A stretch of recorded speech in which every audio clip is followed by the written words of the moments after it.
ஒரு காலத்துல பிரஷ்யா அப்படின்னு ஒரு தேசம் இருந்தது. இப்போ ஜெர்மனி இருக்குல்ல, இதோட பெரும்பகுதி ஒரு காலத்துல பிரஷ்யாங்கிற பேர்ல இருந்தது.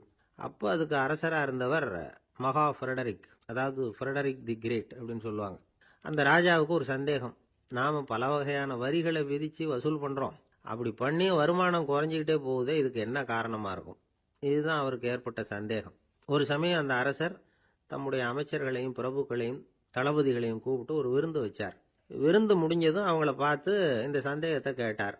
வரிகள் அதிகமா விதிச்சு வருமானம் குறையறதுக்கு என்ன காரணம் அப்படின்னு கேட்டார். பல பேருக்கு இதுக்கு சரியா பதில் சொல்ல தெரியல. அனுபவசாலியான ஒரு தளபதி எழுந்திருச்சார். அரசே, அது எப்படிங்கிறத இப்போ உங்களுக்கு காட்டுறேன்னார். உடனே ஒரு பெரிய பனிக்கட்டி ஒன்று தன்னுடைய கையில் எடுத்தார். அதை அப்படியும் எப்படியும் திருப்பி பார்த்தார். அப்புறம் அடுத்தவர்கிட்ட கொடுத்தார். அவர் அதை அப்படியும் எப்படியும் திருப்பி பார்த்துட்டு அடுத்தபடியா இருந்தவர்கிட்ட கொடுத்தார். இப்படியே இதை ஒவ்வொருத்தரா பார்த்துட்டு ஒவ்வொரு கையா மாறி கடைசியில மன்னர் கைக்கு போய் சேர்ந்தது. மன்னர் கைக்கு அந்த பனிக்கட்டி போய் சேர்ந்தப்போ அது கொஞ்சம் கொஞ்சமா உருகி ஒரு பட்டாணி கடலை சைஸுக்கு ஆயிட்டுது. மன்னர் யோசனை பண்ணார், வரி அதிகமா போட்டாலும் வந்து சேர்றது குறைவா இருக்கிறதுக்கு என்ன காரணம் அப்படிங்கிறது அவருக்கு புரிஞ்சு போச்சு. காலம்தான் மாறிட்டு இருக்கே தவிர இந்த கையூட்டு வாங்குற பழக்கம் மாறினதாக தெரியல. இன்னொரு ராஜா இருந்தார். அவர் தன்னுடைய ராஜாங்கத்தில் லஞ்ச ஊழலே சுத்தமாக இருக்கக்கூடாது அப்படின்னு நினைச்சார். அவர்கிட்ட பல்வேறு துறைகளுக்கும் பொறுப்பாக இருந்த பல பேரும் ரொம்ப சுத்தமாகவும் நேர்மையாகவும் இருந்தாங்க. ஒரே ஒருத்தர் மட்டும் எல்லார்கிட்டையும் லஞ்சம் வாங்கிட்டே இருந்தார். அவரை வேற வேற துறைகளுக்கு மாற்றி பார்த்தாரு. அந்த ராஜா என்னென்னமோ பண்ணி பார்க்குறாரு. எந்த வேலையை கொடுத்தாலும் அதுலேயும் லஞ்சம் வாங்குறதுக்கு ஒரு வழியை உண்டு பண்ணிக்குவார் அந்த ஆள். ராஜாவுக்கு இது ஒரு பெரிய தலைவலியாக போட்டுது. இவர் என்ன பண்ணுறது, இவருக்கு என்ன வேலையை கொடுக்கறது, கொஞ்சம் கூட லஞ்சம் வாங்கறதுக்கு சான்ஸே இல்லாத ஒரு வேலையை கொடுக்கணும் அப்படின்னு திட்டம் போட்டார். ஒரு நாள் அவருக்கு அந்த உத்தரவும் போட்டுட்டார். அதாவது அவருக்கு என்ன வேலைன்னா, கடற்கரையில் தான் அவருக்கு ஆஃபீஸ். அங்கேயே இருந்துக்க வேண்டியது. தினமும் எத்தனை கடல் அலை கரையில் வந்து மோதுது அப்படிங்கிறத கணக்கெடுத்து ராஜாவுக்கு தெரிவிக்க வேண்டியது. இதுதான் அவருக்கு வேலை. பேசாமல் அலையை எண்ணிட்டு உட்காந்துருக்கிட்டோம், அப்போவாவது அவர் லஞ்சம் வாங்குற சந்தர்ப்பம் இல்லாமல் போயிடும் அவருக்கு அப்படின்னு நினைச்சார் ராஜா. இந்த ஆள் கடற்கரைக்கு போய் டியூட்டியில் ஜாயின் பண்ணிட்டார். ஒரே மாசத்துல அங்கே சொந்தமாக ஒரு பிரம்மாண்டமான மாளிகை கட்டி விட்டாரு. ராஜாவுக்கு இது பெரிய ஆச்சரியமா போச்சு. அலைய என்ற வேலையில் அந்த ஆள் எப்படி பணம் சம்பாதிச்சார் அப்படின்னு விசாரிச்சு பார்த்தார் அக்கம் பக்கத்தில். அந்த ஆள் என்ன பண்ணியிருக்கிறாருன்னா, கடற்கரையில் போய் பொறுப்பு ஏற்றுக்கிட்ட உடனே அங்கே இருந்த மீனவர்கள்கிட்ட எல்லாம் இந்த கரையில் வந்து ஒரு நாளில் வந்து மோதுற அலைகள் எத்தனை அப்படின்னு கேட்டிருக்காரு. அது எப்படிங்க தெரியும்னு இருக்காங்க அவங்க. தினமும் அந்த எண்ணிக்கை தெரியணும். நம்ம ராஜாவுக்கு தினமும் அறிக்கை அனுப்பணும், டெய்லி ரிப்போர்ட்டு. தவறுனா நீங்கள் இந்த கடலில் போய் மீன் பிடிக்கிறதுக்கு ராஜாவோட அனுமதி கிடைக்காது அப்படின்ட்டுருக்காரு. உடனே மீனவர்களும் பயந்து போட்டாங்க. கடலுக்கு போகிறதுக்கு அனுமதி இல்லைன்னா பட்டினி கிடக்கிறது மாதிரி ஆயிடுமே. மெதுவாக அந்த ஆளுகிட்ட போனாங்க. காதோட காதா சொன்னாங்க, ஐயா, எங்களால் வந்து கடல் அலையை வந்து எண்ண முடியாது. தினமும் எங்களால் முடிஞ்சதை உங்களுக்கு பணமாக கொடுத்துட்றோம். நீங்கள் தான் ராஜா கிட்ட சிபாரிசு பண்ணி நாங்கள் தொடர்ந்து மீன் பிடிக்கிறதுக்கு அனுமதி வாங்கி கொடுக்கணும் அப்படின்னு வேண்டிக்கிட்டாங்க. பணம் தினமும் வந்து சேர ஆரம்பிச்சுட்டுது. பதவியில் மற்ற பதவியோட இந்த பதவி எவ்வளவோ மேல் அப்படின்னு நினச்சிட்டோம் அந்த ஆள். அது மட்டும் இல்லை, தயவு பண்ணி என்னை இந்த இடத்த விட்டு மாற்றி விடாதீங்க சார் அப்படின்னு வேற கேட்க ஆரம்பிச்சிட்டானா. இயேசுநாதர்கிட்ட ஒருத்தர் வந்து கேட்டாராம், இயேசுவே, என்னை எவ்வளவு நேசிக்கிறீர்கள் அப்படின்னு. அவர் தன்னுடைய இரு கைகளையும் அகல விரித்து இவ்வளவு என்று சொல்லி சிலுவையில் உயிர் நீத்தார் அப்படின்னு சொல்லுவாங்க. அதாவது அந்த நேசிப்புக்கு எல்லை கிடையாது, அதே போல மன்னிப்புக்கும் எல்லை கிடையாது. இது இயேசுநாதர் சொல்லி கொடுத்த ஒரு பாடம். இயேசுனுடைய சீடர்கள்ல ஒருத்தன் பீட்டர், அவன் ஒரு நாள் இயேசுநாதர்கிட்ட கேட்டிருக்கான், இயேசுவே, நான் வந்து என்னுடைய தம்பி கிட்ட அடிக்கடி சண்டை போட்டுக்கிட்டு இருக்கிறேன், என்னுடைய சகோதரன் கூட. அவனை நான் எத்தனை தடவை மன்னிக்கிறது? ஏற்கனவே 7 தடவை அவனை மன்னிச்சுட்டேன் அப்படின்னு சொல்லியிருக்கிறான். அப்போ இயேசு சொன்னாராம், மன்னிக்கிறதுக்கு எத்தனை தடவைங்கிற கணக்கெல்லாம் கிடையாது. எத்தனை தடவை உன்னுடைய சகோதரன் உன்னை கோபப்படுத்துகிறானோ அத்தனை தடவை நீ மன்னிக்கிறதுக்கும் தயாரா இருக்கணும், அதுதான் அப்படின்னு சொன்னாராம். அப்போ இவனுக்கு ஒன்றும் புரியல. இது என்ன, அவன் தப்பு பண்ணிக்கிட்டே இருப்பான், நாம மன்னிச்சுக்கிட்டே இருக்கிறதா அப்படிங்கிறது மாதிரி குழப்பமா இருந்திருக்கிறான். அப்போ இயேசுநாதர் தன்னுடைய சீடன் பீட்டர்கிட்ட ஒரு கதை சொன்னாராம். அந்த கதை இன்றைக்கு நாம வந்து எல்லாரும் சிந்தித்து பார்க்க வேண்டிய ஒரு கதை. அதாவது மன்னிப்பை விரும்புகிறவர்கள் மன்னிக்கவும் தயாராக இருக்க வேண்டும் அப்படிங்கிறது தான் அந்த கதையினுடைய தத்துவம். அந்த இயேசுநாதர் சொன்ன கதை என்னன்னா, ஒரு மன்னர் இருந்தார். அவர் ஒரு நாள் அரண்மனையில் உட்காந்து கணக்கு வழக்குகள்லாம் பார்த்துக்கிட்டு இருந்தார். நம்ம அரண்மனையிலேருந்து யார் யார் அரசாங்க கடன் வாங்கியிருக்கிறாங்க, யார் யார் திருப்பி செலுத்தி இருக்கிறாங்க அப்படிங்கிற விவரத்தையெல்லாம் பார்த்துக்கிட்டு இருந்தார். அப்போதான் புரிஞ்சுது, அந்த அரண்மனையில் வேலை செய்கிற ஒருத்தனே அரசாங்க கடன் ஒரு வாங்கியிருக்கிறான். எவ்வளவு? 10,000 பொற்காசுகள் வாங்கியிருக்கான் கடன். இந்த 10,000 பொற்காசுகளை திருப்பி செலுத்தலை அரசாங்கத்துக்கு. இது மன்னர் கவனத்துக்கு வந்தது. உடனே நம்ம அரண்மனையில் இருக்கிறவனே அரசு கடன் வாங்கி திருப்பி செலுத்தாமல் இருக்கான், அவனை கூப்பிட்டு வாங்கன்னு சொல்லி கூப்பிட்டுட்டு வந்தாங்களாம். விசாரிச்சிருக்கிறாங்க. என்னப்பா நீ எவ்வளவு ஒன்று? ஆமாங்க 10,000 பொற்காசுகள் வாங்கியிருக்கிறேன், இன்னும் திருப்பி கட்டலைன்னு இருக்கான். உடனே அவர் மன்னர் சொல்லியிருக்கிறாரு, நம்ம சட்டத்திட்டப்படி நீ உடனே பணத்தை திருப்பி கட்டிடு. அப்படி உன்னால் கட்ட முடியலன்னா உன்னுடைய வீடு வாசல் சொத்து சுகம் எல்லாத்தையும் விற்று அந்த பணத்தை அரசு கருவூலத்தில் சேர்த்துக்கிறதுக்கு நானே ஏற்பாடு பண்ணிடுறேன் அப்படின்னு அந்த மன்னர் சொன்னாராம். இவன் அப்படியே அதிர்ச்சி ஆயிட்டான். அப்படியே பொத்துன்னு காலில் விழுந்தானா. மன்னா என்னை மன்னிச்சுங்க, என்னால் முடியல, எனக்கு மன்னிப்பு கொடுங்க அப்படின்னு இருக்கான். உடனே அவர் எழுந்திரிச்சு, சரி நீ மன்னிப்பு கேட்டுவிட்ட, அதனால உன்னை மன்னிக்கிறேன், நீ பணம் கட்ட வேண்டாம் அப்படின்னு சொல்லி அந்த மன்னர் அவனை விட்டுட்டாராம். பணத்தையும் தள்ளுபடி பண்ணிட்டார், நீ திருப்பி கட்ட வேண்டான்னு. இவனுக்கு ரொம்ப மகிழ்ச்சி. அதனால ரொம்ப உல்லாசமா வந்துட்டு இருக்கிறான். தெருவில் வந்துகிட்டு இருக்கிறப்ப இவங்கிட்ட கடன் வாங்கின ஒருத்தன் எதுக்கு வந்துகிட்டு இருக்கான். அவன் இவங்கிட்ட ஒரு 100 பொற்காசுகள் கடன் வாங்கியிருக்கான். அவன் வந்தான். இவன் போய் அவன் சாட்டையை பிடிச்சிக்கிட்டான், நீ எப்படா என் கடனை திருப்பி கொடுக்க போறேன்னு. அவன் இப்போ முடியல, கொஞ்சம் பொறுத்துக்கா, அப்புறம் தாரேன் இருக்கான். அதெல்லாம் முடியாது, நீ கொடுத்து தான் ஆகணும் அப்படின்னு இவன் புடிவமா சொல்றான். இப்போ நிலைமையை பாருங்க. இவன் ஏற்கனவே 10,000 பொற்காசுகள் அரசாங்கத்தில் கடன் வாங்கினா அதுக்கு மன்னிச்சு விட்டுட்டார் இவனை. ஆனா இவன் இன்னொருத்தனை மன்னிக்கிறதுக்கு தயாரா இல்லை. இவங்கிட்ட கடன் வாங்கின இன்னொருத்தன் 10 பொற்காசுகள், அவனை மன்னிக்க தயாரா இல்லை. அவனை கொண்டு போய் நீதிமன்றத்தில் கொண்டு போய் நிறுத்தி தண்டனை வாங்கி கொடுத்துட்டான். நீதிபதி என்ன சொன்னார், அந்த இவன் வாங்கின பொற்காசுகளை திருப்பி கட்டுற வரைக்கும் ஜெயிலில் இருக்கணுங்கிறது தீர்ப்பு. ஆனால் உடனே அரசர் காதில் வந்து விழுந்தது. சொல்லிட்டாங்க, உங்ககிட்ட மன்னிப்பு வாங்கிட்டு போனானே ஒருத்தன், அவன் இன்னொருத்தனை மன்னிக்கிறதுக்கு தயாரா இல்லை, அவனை கொண்டு போய் ஜெயிலில் அடைச்சிட்டான் அப்படின்னு. உடனே மன்னர் பார்த்தார், இவனை மறுபடியும் கூப்பிட்டு வர சொன்னார். தபாரப்பா, நான் உன்னை மன்னிச்சு விட்டேன், ஆனால் நீ இன்னொருத்தனை மன்னிக்கிறதுக்கு தயாரா இல்லை, அதனால என்னுடைய தீர்ப்பையும் மாத்துறேன், நீயும் அரசு கடன் தீர்ற வரைக்கும் ஜெயிலில் தான் இருக்கணும் அப்படின்னு சொல்லி ஜெயிலுக்கு அனுப்பிச்சிட்டாராம். இப்படி ஒரு கதையை இயேசுநாதர் தன்னுடைய சீடருக்கு சொன்னதாக ஒரு வரலாறு. அது என்ன, அதிலிருந்து நாம புரிந்து கொள்ள வேண்டியதுன்னா, நாம மன்னிக்கப்படணும்னு நாம விரும்புறோம்னா நாம இன்னொருத்தரை மன்னிக்கிறதுக்கு தயாரா இருக்கணும். அதனால நாம இன்னொருத்தரை யாரையும் மன்னிக்க மாட்டோம், ஆனா என்ன இன்னொருத்தர் மன்னிக்கணும் அப்படிங்கிறது மாதிரி செய்யக்கூடாதுன்னு சொல்லுவாங்க. அது மாதிரி நாம இப்ப இது தப்பா புரிஞ்சுக்கிறவங்களும் இருக்கிறாங்க. பாவம் மன்னிப்புங்கிறதுலாம் எதுக்குன்னா, அதாவது மறுபடியும் பாவம் செய்யாம இருக்கிறதுக்காக தான். அதான் மன்னிக்கிறாரே அப்படிங்கிறதுக்காக மறுபடியும் பாவம் பண்ணிட்டு இருக்கிறது இல்லை. அதான் ஒருத்தர் கேட்டாராம், பாவத்திலிருந்து மன்னிப்பு கிடைக்கணும்னா நீ என்ன செய்யணும் அப்படின்னு கேட்டிருக்காரு.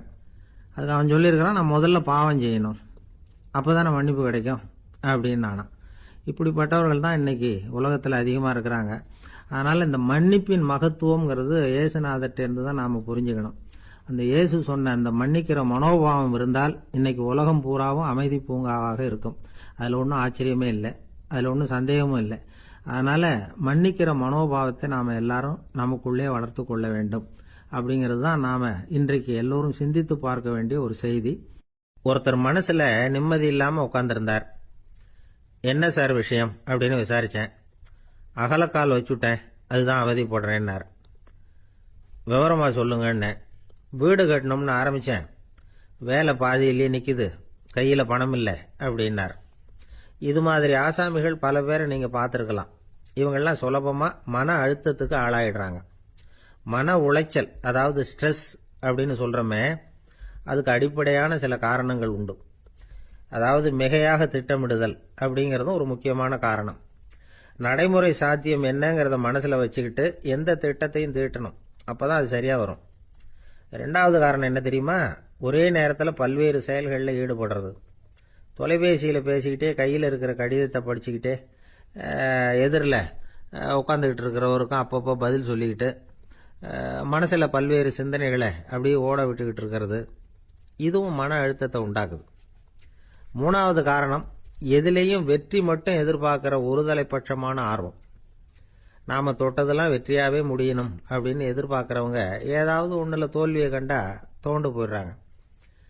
எப்படியும் முடியலாம்ங்கிற எண்ணம் ஏற்கனவே நமக்குள்ளே இருந்துட்டுதுன்னா அந்த அவஸ்தை வராது. அதனால் அதுவும் நம்ம வளர்த்து கொள்ள வேண்டிய ஒரு குணம். மன உளைச்சல் ஏற்படுறதுக்கு இன்னொரு காரணம் எதையும் வேகமாக செஞ்சுடணும் அப்படிங்கிற துடிப்பு. அந்த துடிப்பே மனசை அழுத்த ஆரம்பிச்சிடும். எந்த ஒரு காரியத்திலையும் தாமதமோ இடையூறோ ஏற்பட்டால் அதை பொறுத்துக்கிற மனப்போக்கம் வேணும். அது இல்லாதவங்க அழுத்தத்துக்கு ஆளாயிடுறாங்க.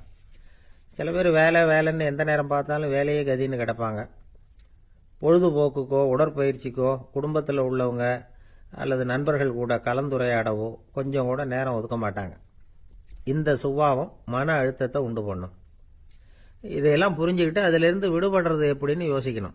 வல்லுநர்கள் இது தொடர்பாக சில யோசனைகளை சொல்லி வச்சிருக்கிறாங்க. அது என்னன்னா, வாழ்க்கைங்கிறது பிரச்சனைகளால் பின்னப்பட்ட ஒன்று. அது எப்பவுமே முடிவடையாத ஒரு தொடர்கதை அப்படிங்கிறத முதல்ல நாம் புரிஞ்சுக்கணும். ஒரே நேரத்தில் ஒரு காரியத்தில் மட்டுமே நாம் கவனம் செலுத்தணும். அடுத்தவங்க காரியத்தில் தலையிடக்கூடாது. எதையும் பேச ஆரம்பிக்கிறதுக்கு முன்னாடி நம்மை நாமே கேட்டுக்க வேண்டிய கேள்வி 2.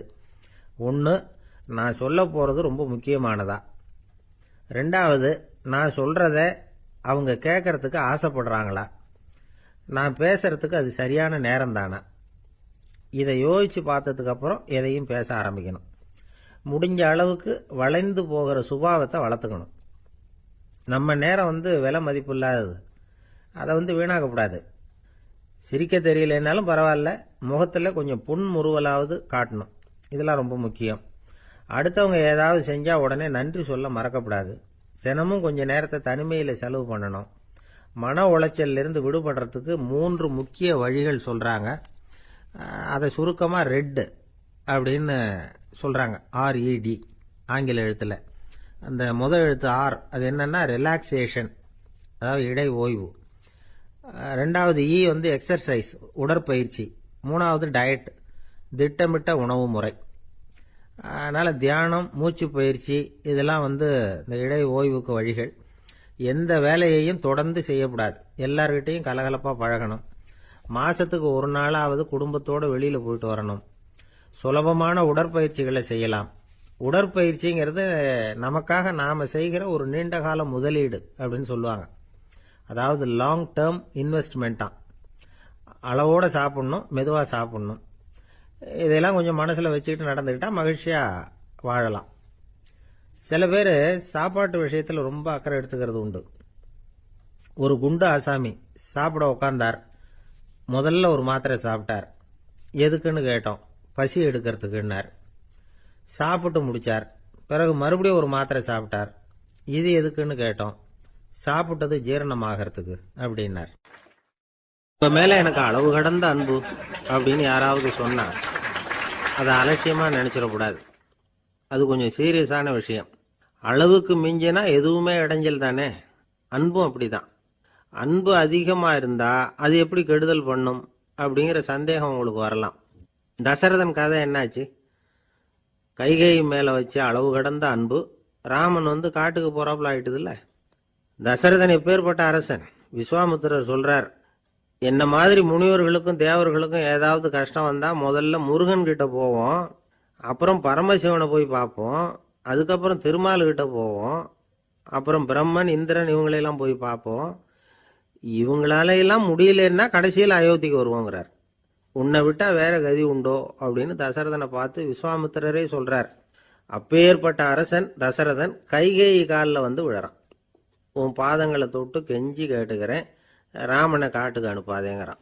தசரதனுடைய இந்த நிலைமைக்கு என்ன காரணம்?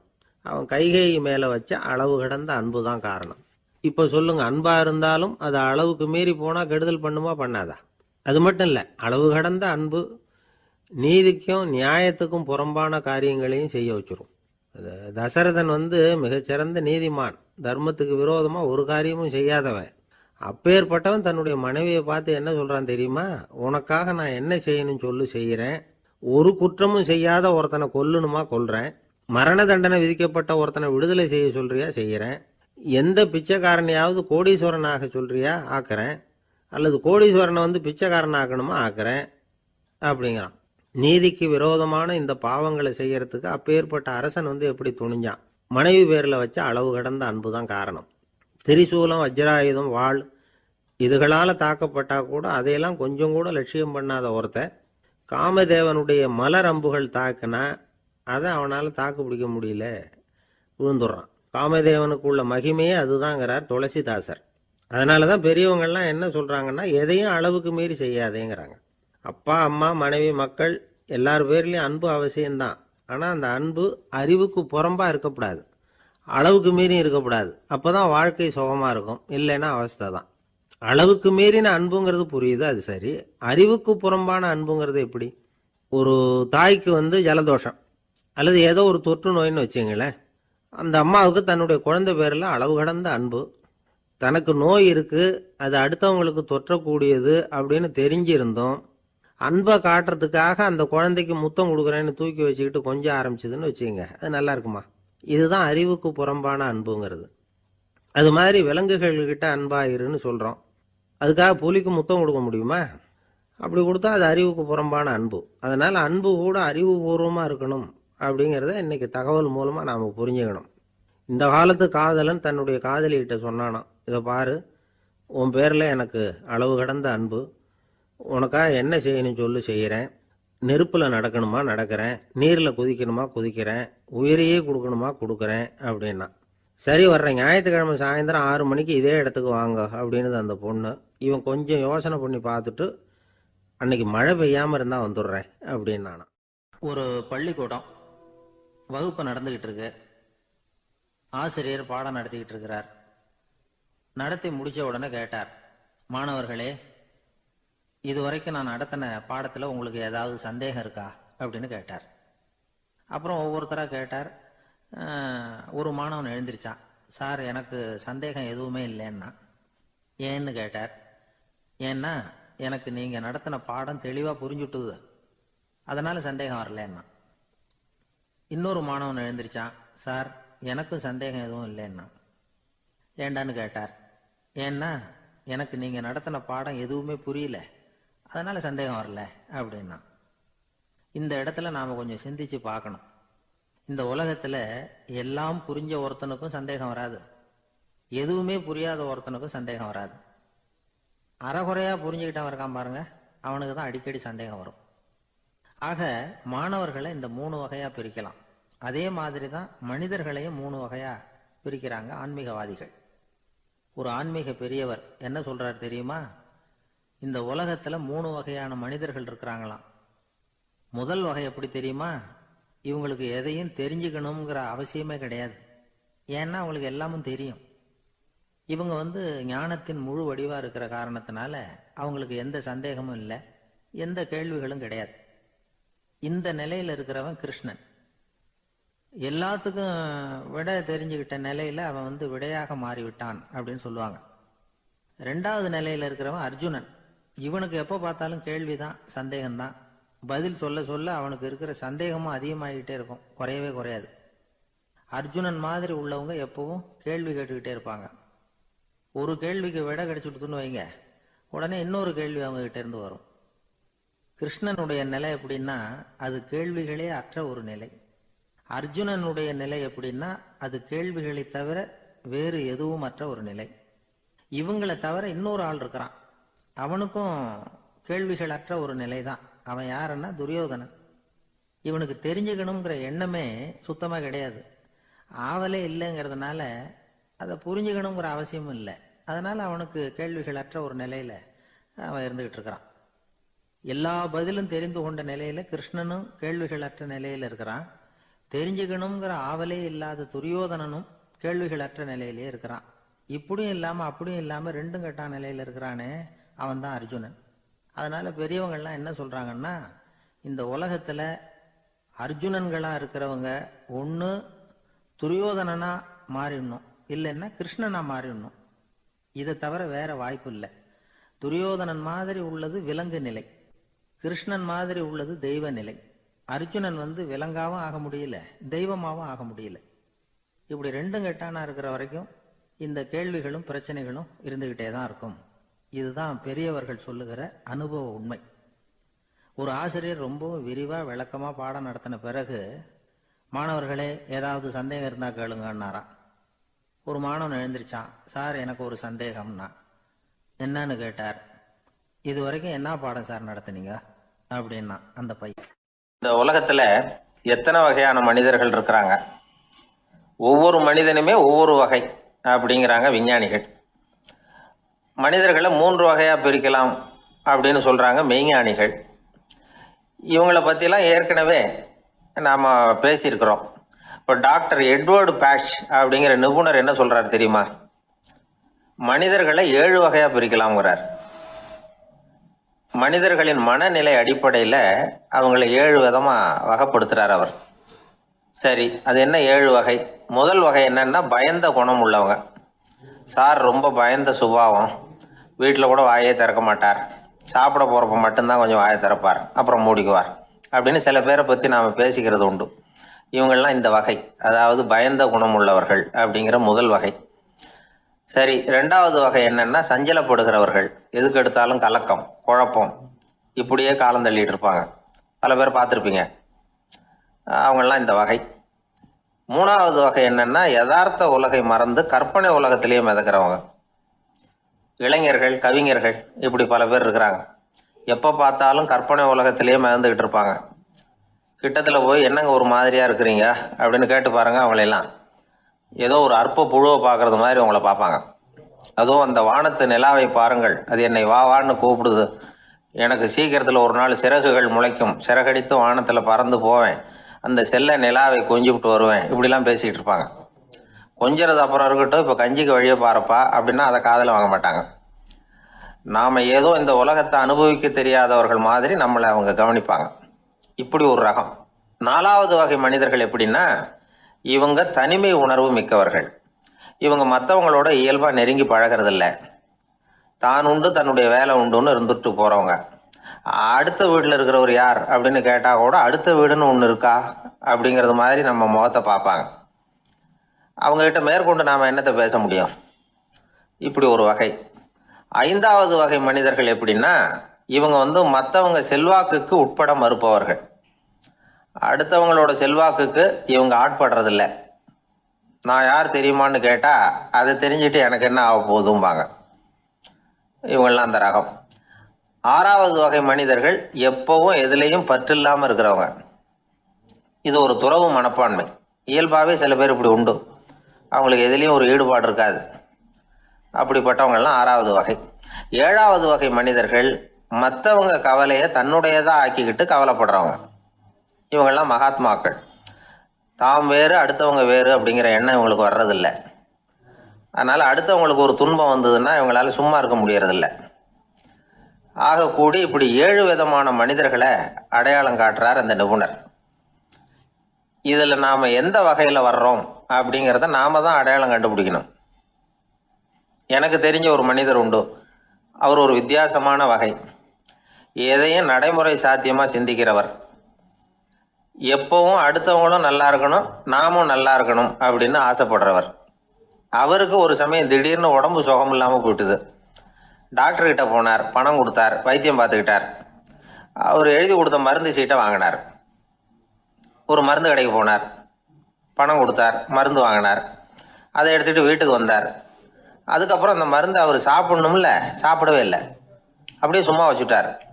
அவரை பார்த்து கேட்டேன், ஏன் சார் இப்படி பண்ணுறீங்க, வீண் செலவு தானே இது, நீங்கள் ஏன் டாக்டர்கிட்ட போய் பணம் செலவு பண்ணுனீங்கன்னு கேட்டேன். அவர் சொன்னார், டாக்டர் வாழணும் இல்லையா, அதனால தான் அப்படின்னார். சரி, அப்புறம் ஏன் மருந்து வாங்கினீங்க அப்படின்னு கேட்டேன். மருந்து கடைக்காரர் வாழணும் இல்லையா, அதனால தான் அப்படின்னார். சரி, அப்புறம் ஏன் வாங்கின மருந்து சாப்பிடாம வச்சுட்டீங்க அப்படின்னதுக்கு, நான் வாழணும் இல்லையா அதனால தான் அப்படின்னார். இவர் வாழ்க்கையை புரிஞ்சுக்கிட்டவர். இப்படி வாழ்க்கையை புரிந்து கொண்டு வாழ தெரிஞ்சுக்கணும். எந்த வகை மனிதர் நாம் அப்படிங்கிறத புரிஞ்சுக்கிட்டு வாழ்ந்தோம்னா வாழ்க்கையில வெற்றி நிச்சயம். சீடன் வெளியூர் புறப்படுறதுக்கு தயாரா இருந்தான். ரொம்ப தூரம் போக போறான். திரும்பி வர நாளாகும். புறப்படுறதுக்கான ஆயத்த வேலைகள்ல ஈடுபட்டிருந்தான். அந்த சமயம் பார்த்து இன்னொரு சீடன் அவங்கிட்ட வந்தான். நம்ம குரு உன்னை அழைச்சிட்டு வர சொன்னார், வா அப்படின்னு கூப்பிட்டான். இவன் உடனே புறப்பட்டு போனான். குருநாதரை பார்த்தான். அவர் காலில் விழுந்து வணங்கினான். வணங்கிவிட்டு எழுந்திரிச்சான். அவ்வளவுதான். குரு ஏதாவது உபதேசம் பண்ணுவாருன்னு எதிர்பார்த்தான். ஆனா நடந்தது என்ன தெரியுமா? குரு அவனுக்கு ஓங்கி ஒரு அடி கொடுத்தார். எதிர்பாராம இந்த அடியை வாங்கினதும் அந்த சீடன் அதிர்ந்து போயிட்டான். பக்கத்துல இருந்த மற்ற சீடர்களும் திகைச்சு போய் நின்னுட்டாங்க. அடி வாங்கின சீடனுக்கு மனசுக்குள்ள குழப்பம். நாம என்ன தப்பு பண்ணணும், புறப்படுற நேரத்துல இப்படி குரு கிட்ட அடி வாங்குற மாதிரி ஆயிட்டுதே அப்படின்னு நினைச்சு மனசுக்குள்ள ரொம்ப வேதனைப்பட்டான்.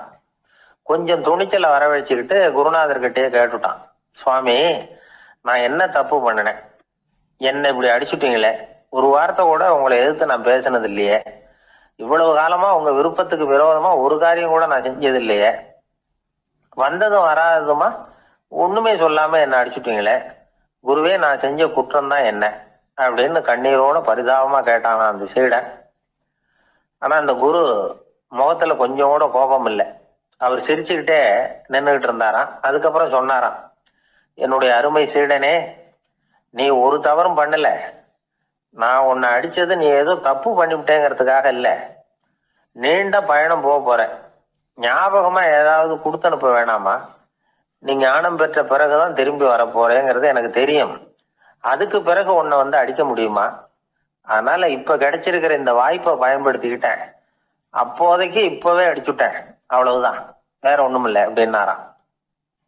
குரு சிரிச்சுக்கிட்டே இப்படி சொல்றார். இருந்தாலும் இதுவும் ஒரு உபதேசம் தான். அதிர்ச்சிகளால வந்து விழிப்படைய வைக்கிறதும் ஒரு வழிதான். இது ஜென் வழி. பெரும்பாலும் அதிர்ச்சியின் மூலமாகவே ஞான தரிசனத்தை அருள்கிறவர்கள் தான் ஜென் குருமார்கள். நம்ம தியானம் தான் ஜென். இந்தியாவில இருந்து இது சீனாவுக்கு போய் கொஞ்சம் பேர் மாறி வளம் பெற்று ஜப்பான்ல ஜென் ஆகி வளர்ந்துருக்குது, அவ்வளவுதான். ஜென்கிறது தியானம். எதை நினைச்சும் தியானிக்கிறது இல்லை, எல்லாத்துலயும் தியானம் இருக்கிறதா சொல்லுது ஜென். பேசுறது, இருக்கிறது, நடக்கிறது, சாப்பிடுறது, சிரிக்கிறது, தூங்குறது, தொழில் செய்யறது அல்லது சும்மா இருக்கிறது எல்லாமே தியானம் தான். ஜென்கிறது ஒரு சுய தரிசனம், தன்னைத்தானே அடையாளம் கண்டுகொள்கிறது தான் அது. இல்லாத எதையும் தேடி கண்டுபிடிக்கிறது இல்லை. சென் மார்க்கத்தை பத்தி ஓஷோ என்ன சொல்றாரு தெரியுமா? காணாமல் போன தன்னுடைய மூக்கு கண்ணாடி தன்னுடைய மூக்கின் மேல் இருப்பதை கண்டுகொள்வது போன்றது சென் அப்படிங்கிறார். நம்மால் இன்னொருத்தர் முகத்தை ரொம்ப நேரமா உத்து பார்த்துக்கிட்டு இருந்தார். என்ன பாக்குறீங்கன்னாரு அவரு. நீங்க போட்டிருக்கீங்களே மூக்கு கண்ணாடி, அதை தான் பாக்குறேன்னாரு இவரு. நீங்க அப்படி பாக்குறதுக்கு விசேஷ காரணம் ஏதாவது உண்டான்னு கேட்டார் இவர். உண்டுன்னார். என்னன்னு கேட்டார். நேத்திக்கு காணாம போன என்னோட மூக்கு கண்ணாடி அது அப்படின்னாராம் இவர். ஒருத்தன் தன்னுடைய நண்பனை வழியில பார்த்தான். என்னப்பா லெட்டர் போட்டுனே கிடைச்சதா அப்படின்னா. ஓ கிடைச்சதேன்னா அவன். இவன் உடனே ஏன்டா போய் சொல்ற, நான் உனக்கு லெட்டரே போடல, சும்மா தான் கேட்டேன், உடனே கிடைச்சிட்டுதுங்கிறிய அப்படின்னா. லெட்டர் போட்டேன்னு நீ போய் சொல்றப்போ அது கிடைச்சதுன்னு நான் போய் சொல்லக்கூடாதா அப்படின்னானா அவன். இப்படிப்பட்டவங்க சில பேர் இருந்தா கூட இன்னைக்கு கடிதம் மூலமா தொடர்பு கொள்ளாதவங்க இருக்கவே முடியாது. அந்த அளவுக்கு அது அவசியமான ஒன்னாயிட்டுது. இந்த அஞ்சல் அட்டைகள் எப்படி ஆரம்பமாச்சு தெரியுமா? ஆஸ்திரியா நாட்டுல ஒரு பேராசிரியர் இருந்தார். அவர் பேரு இம்மானுவேல் ஹெர்மன். அவர் ஒரு நாள் ஒரு பத்திரிகையில கட்டுரை எழுதினாராம். இது நடந்தது 1869. அவர் எழுதின கட்டுரையில மக்கள் அதிகம் செலவில்லாம ஒருத்தருக்கு ஒருத்தர் தகவல் பரிமாறிக்கிறது எப்படி அப்படிங்கிறத பத்தி எழுதியிருந்தார். அதுக்கு சில யோசனைகளை அவரே எழுதியிருந்தாராம். எப்படின்னா, அந்த கட்டுரையை எல்லாரும் படிச்சு பார்த்துருக்குறாங்க, அவர் சொன்ன யோசனைகள் என்னன்னு. அது அரசாங்கத்தின் கவனத்துக்கு அது போச்சான். ஆகா, இது அவர் சொல்ற யோசனை நல்லா இருக்கும் போல் இருக்கு அப்படின்னு அவங்களே நினைச்சிருக்கிறாங்க. அவ்வளவுதான். உடனே அந்த யோசனையை நடைமுறைக்கு கொண்டுட்டு வந்தாங்களாம். பேராசிரியர் இம்மானுவேல் ஹெர்மனின் யோசனைப்படி அச்சடிச்ச அரசு முத்திரையோட அரசாங்கம் அஞ்சல் அட்டைகளை வெளியிட ஆரம்பிச்சுதான். 1869 அக்டோபர் 7ஆம் தேதி இது நடந்திருக்கு. உலகின் முதல் அஞ்சல் அட்டை வெளிவந்த நாள் அது. அப்பதான் அதுக்கு பேர் என்ன தெரியுமா? அதாவது கரஸ்பாண்டிங் கார்டு அப்படின்னு பேராது. அதுக்கப்புறம் என்ன ஆச்சுன்னா, உடனடியாக அமெரிக்காவிலேயே இது மாதிரியான கார்டுகளை வெளியிட ஆரம்பிச்சுட்டாங்க. அங்க இதுக்கு என்ன பேர் தெரியுமா? Postal card. அதுக்கப்புறம் 1870 இங்கிலாந்துலேயும் இதை வெளியிட்டாங்களாம். அதை வெளியிட்ட முதல் நாள் அன்னைக்கு என்ன நடந்தது தெரியுமா? மக்கள்லாம் ஏதோ நியாய விலை கடையில் நிற்கிறது மாதிரி பெரிய பெரிய கியூ வரிசையில் நின்று இதை வாங்கினாங்களாம். நம்ம நாட்டில் முதல் அஞ்சலகம் 1927 கல்கத்தாவில் ஆரம்பமாயிருக்கு.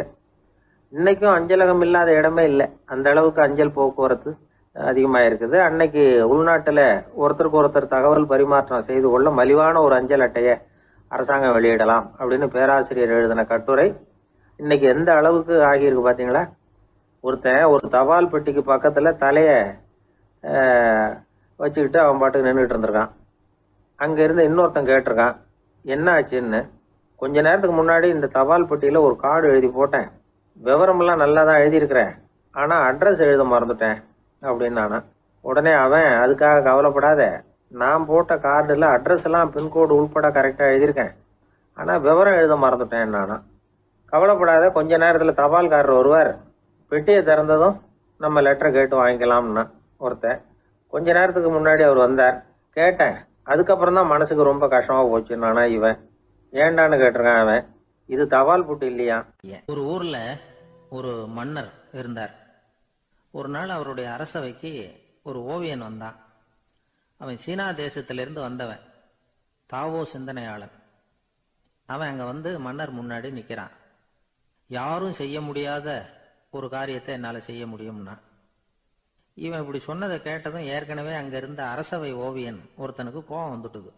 இதோ பாரு, இப்படி எல்லாம் பேசக்கூடாது, நான் வேணும்னா உன்னுடைய சவாலை ஏத்துக்கிறேன் அப்படின்னா. நாம 2 பேரும் ஓவியம் தீட்டுவோம், அதை பார்த்துட்டு நம்ம 2 பேர்ல யாரு சிறந்த ஓவியன் அப்படிங்கிறத மன்னரே தீர்மானம் செய்யட்டும், என்ன சொல்ற அப்படின்னு கேட்டான் அவன். அவனும் சரின்னு ஒத்துக்கிட்டான். போட்டி ஆரம்பமாச்சு. அரசர் அவங்களுக்கு 2 சுவர்களை ஒதுக்கி கொடுத்தார். 6 மாச காலம் அவகாசம் கொடுத்தார். 2 ஓவியர்களும் அவங்கவங்க வேலையை ஆரம்பிச்சாங்க. இரவு பகலா வேலை செய்ய ஆரம்பிச்சுட்டாங்க. 6 மாசம் முடிஞ்சது. அரசர் வந்து பார்த்தார். முதல்ல தன்னுடைய அரசவை ஓவியர் தீட்டி இருந்த ஓவியத்தை பார்த்தார். ரொம்ப பிரமாதமா இருந்தது, பாராட்டினார். இதோ பாரு, உன்னுடைய ஓவியம் அற்புதமா இருக்கு, உயிரோட்டம் உள்ளதா இருக்குது, கலையின் உச்சமே இதுதான், இதை விட சிறந்த ஒரு ஓவியத்தை வேற யாராலையும் படைக்க முடியாது அப்படின்னார். அதுக்கப்புறம் அந்த சீன ஓவியன் கிட்ட போனார். எங்க உன்னுடைய ஓவியம்னு கேட்டார். திரைச்சீலையை விலக்கி விட்டு பாருங்கன்னா. மன்னர் வந்து அந்த திரைச்சீலையை விளக்குனார். உள்ள வந்து ஓவியம் இருக்க வேண்டிய இடம் கண்ணாடி மாதிரி தெரிஞ்சுது. அவன் அந்த 6 மாச காலமா அந்த சுவரை வந்து தேய்ச்சி தேய்ச்சி கண்ணாடி மாதிரி ஆக்கி வச்சிருக்கிறான். அதுக்கு நேரா எதிர் சுவரில் அரசவை ஓவியம் தீட்டின ஓவியம் இருக்கு. அது எதிரில் இருந்த இந்த கண்ணாடியில பட்டு பிரதிபலிக்குது. மன்னர் யோசனை பண்ண ஆரம்பிச்சார்.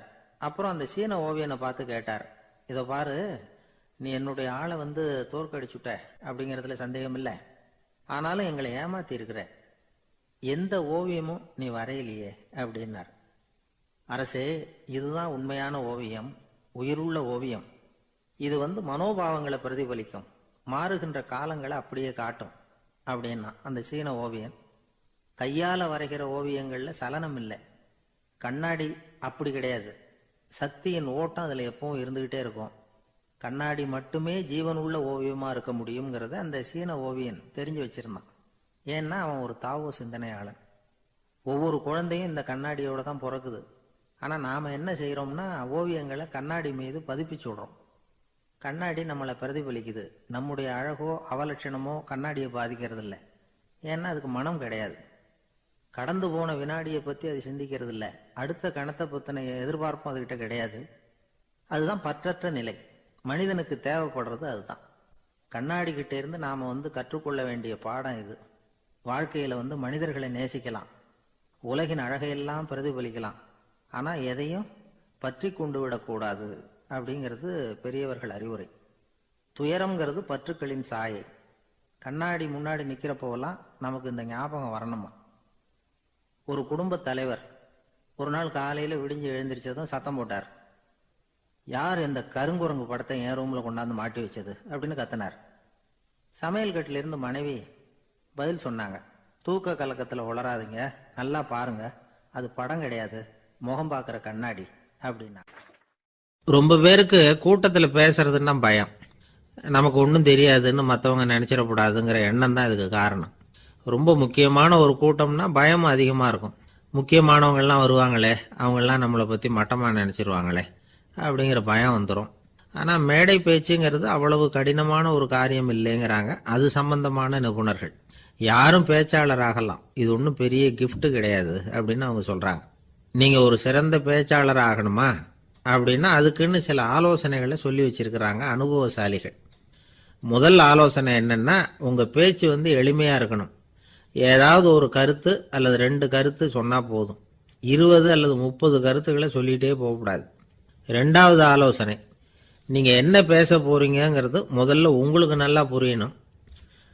அதுக்கப்புறம் தான் அதை அடுத்தவங்களுக்கு புரிய வைக்க முடியும்.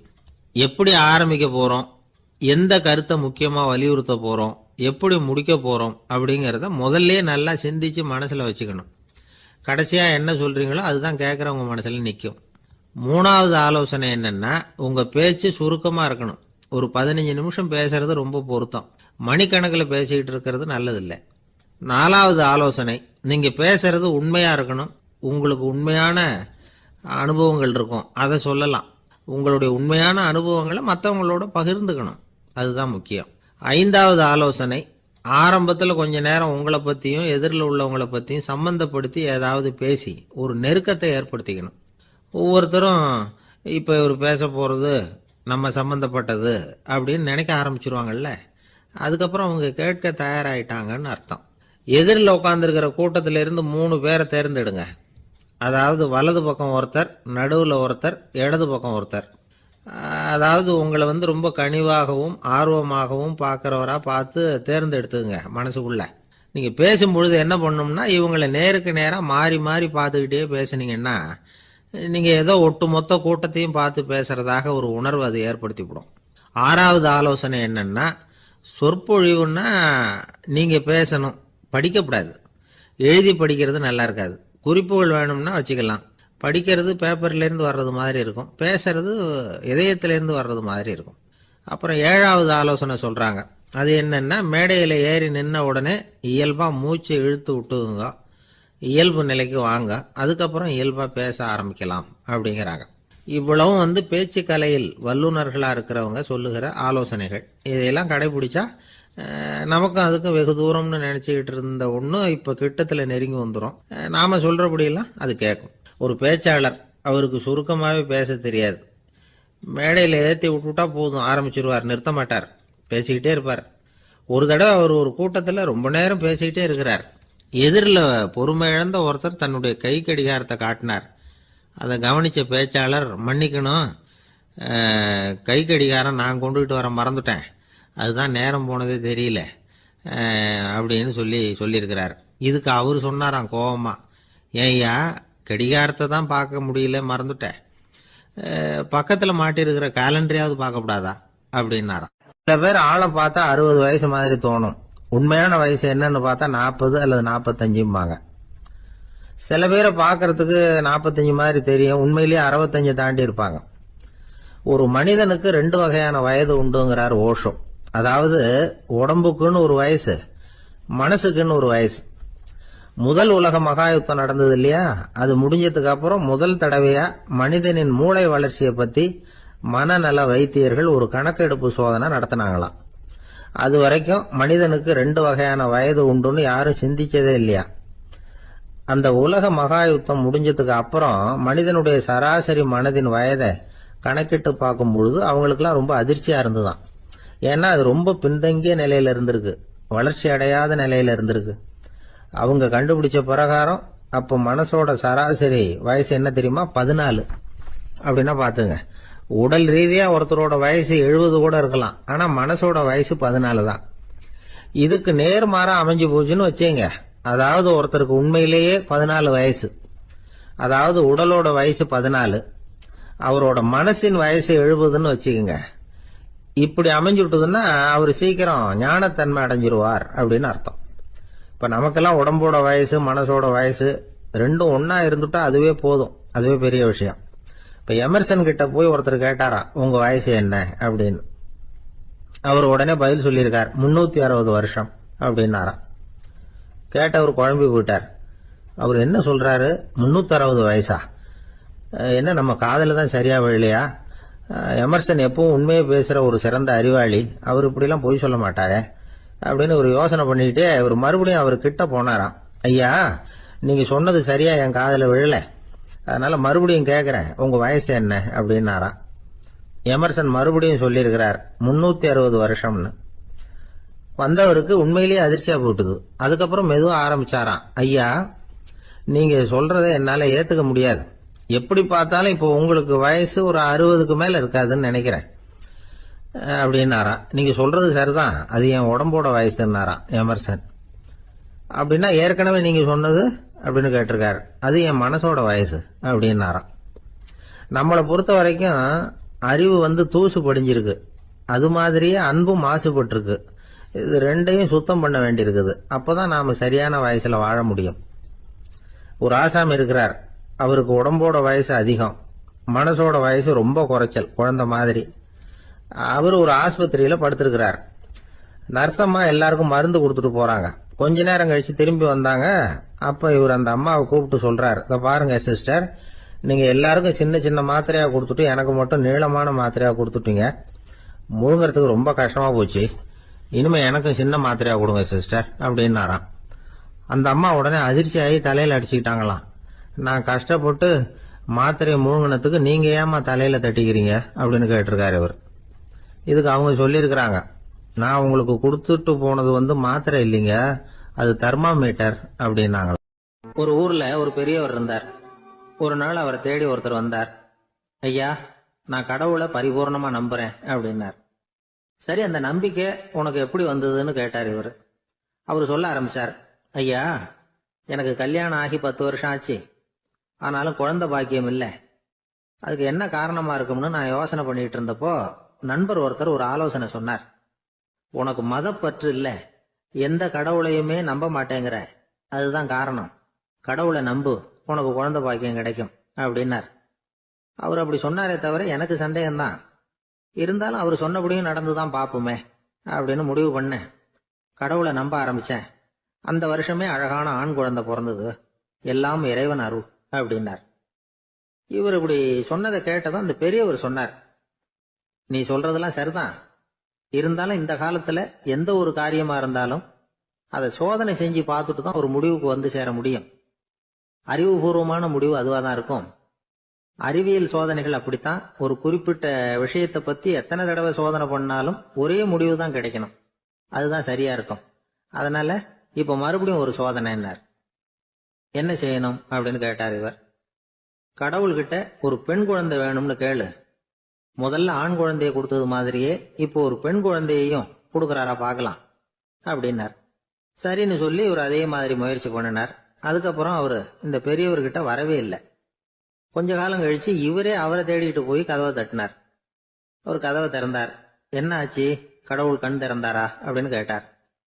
அவரு, அந்த சமாச்சாரம்லாம் நமக்கு வேணாம் சார். முதல் தடவை அது ஏதோ தற்செயலா ஏற்பட்ட ஒரு சாதகம். இப்ப நீங்க 2வது தடவை சொன்ன பிறகு தினமும் கடவுளை வேண்டிக்கிட்டு தான் இருக்கிறேன், ஒன்னும் நடக்கல அப்படின்னார் ரொம்ப விரக்தியா. ஒரே ஒரு தோல்வியில உங்க நம்பிக்கையெல்லாம் பறந்து போயிடுது பாத்தீங்களா அப்படின்னார் அந்த பெரியவர்.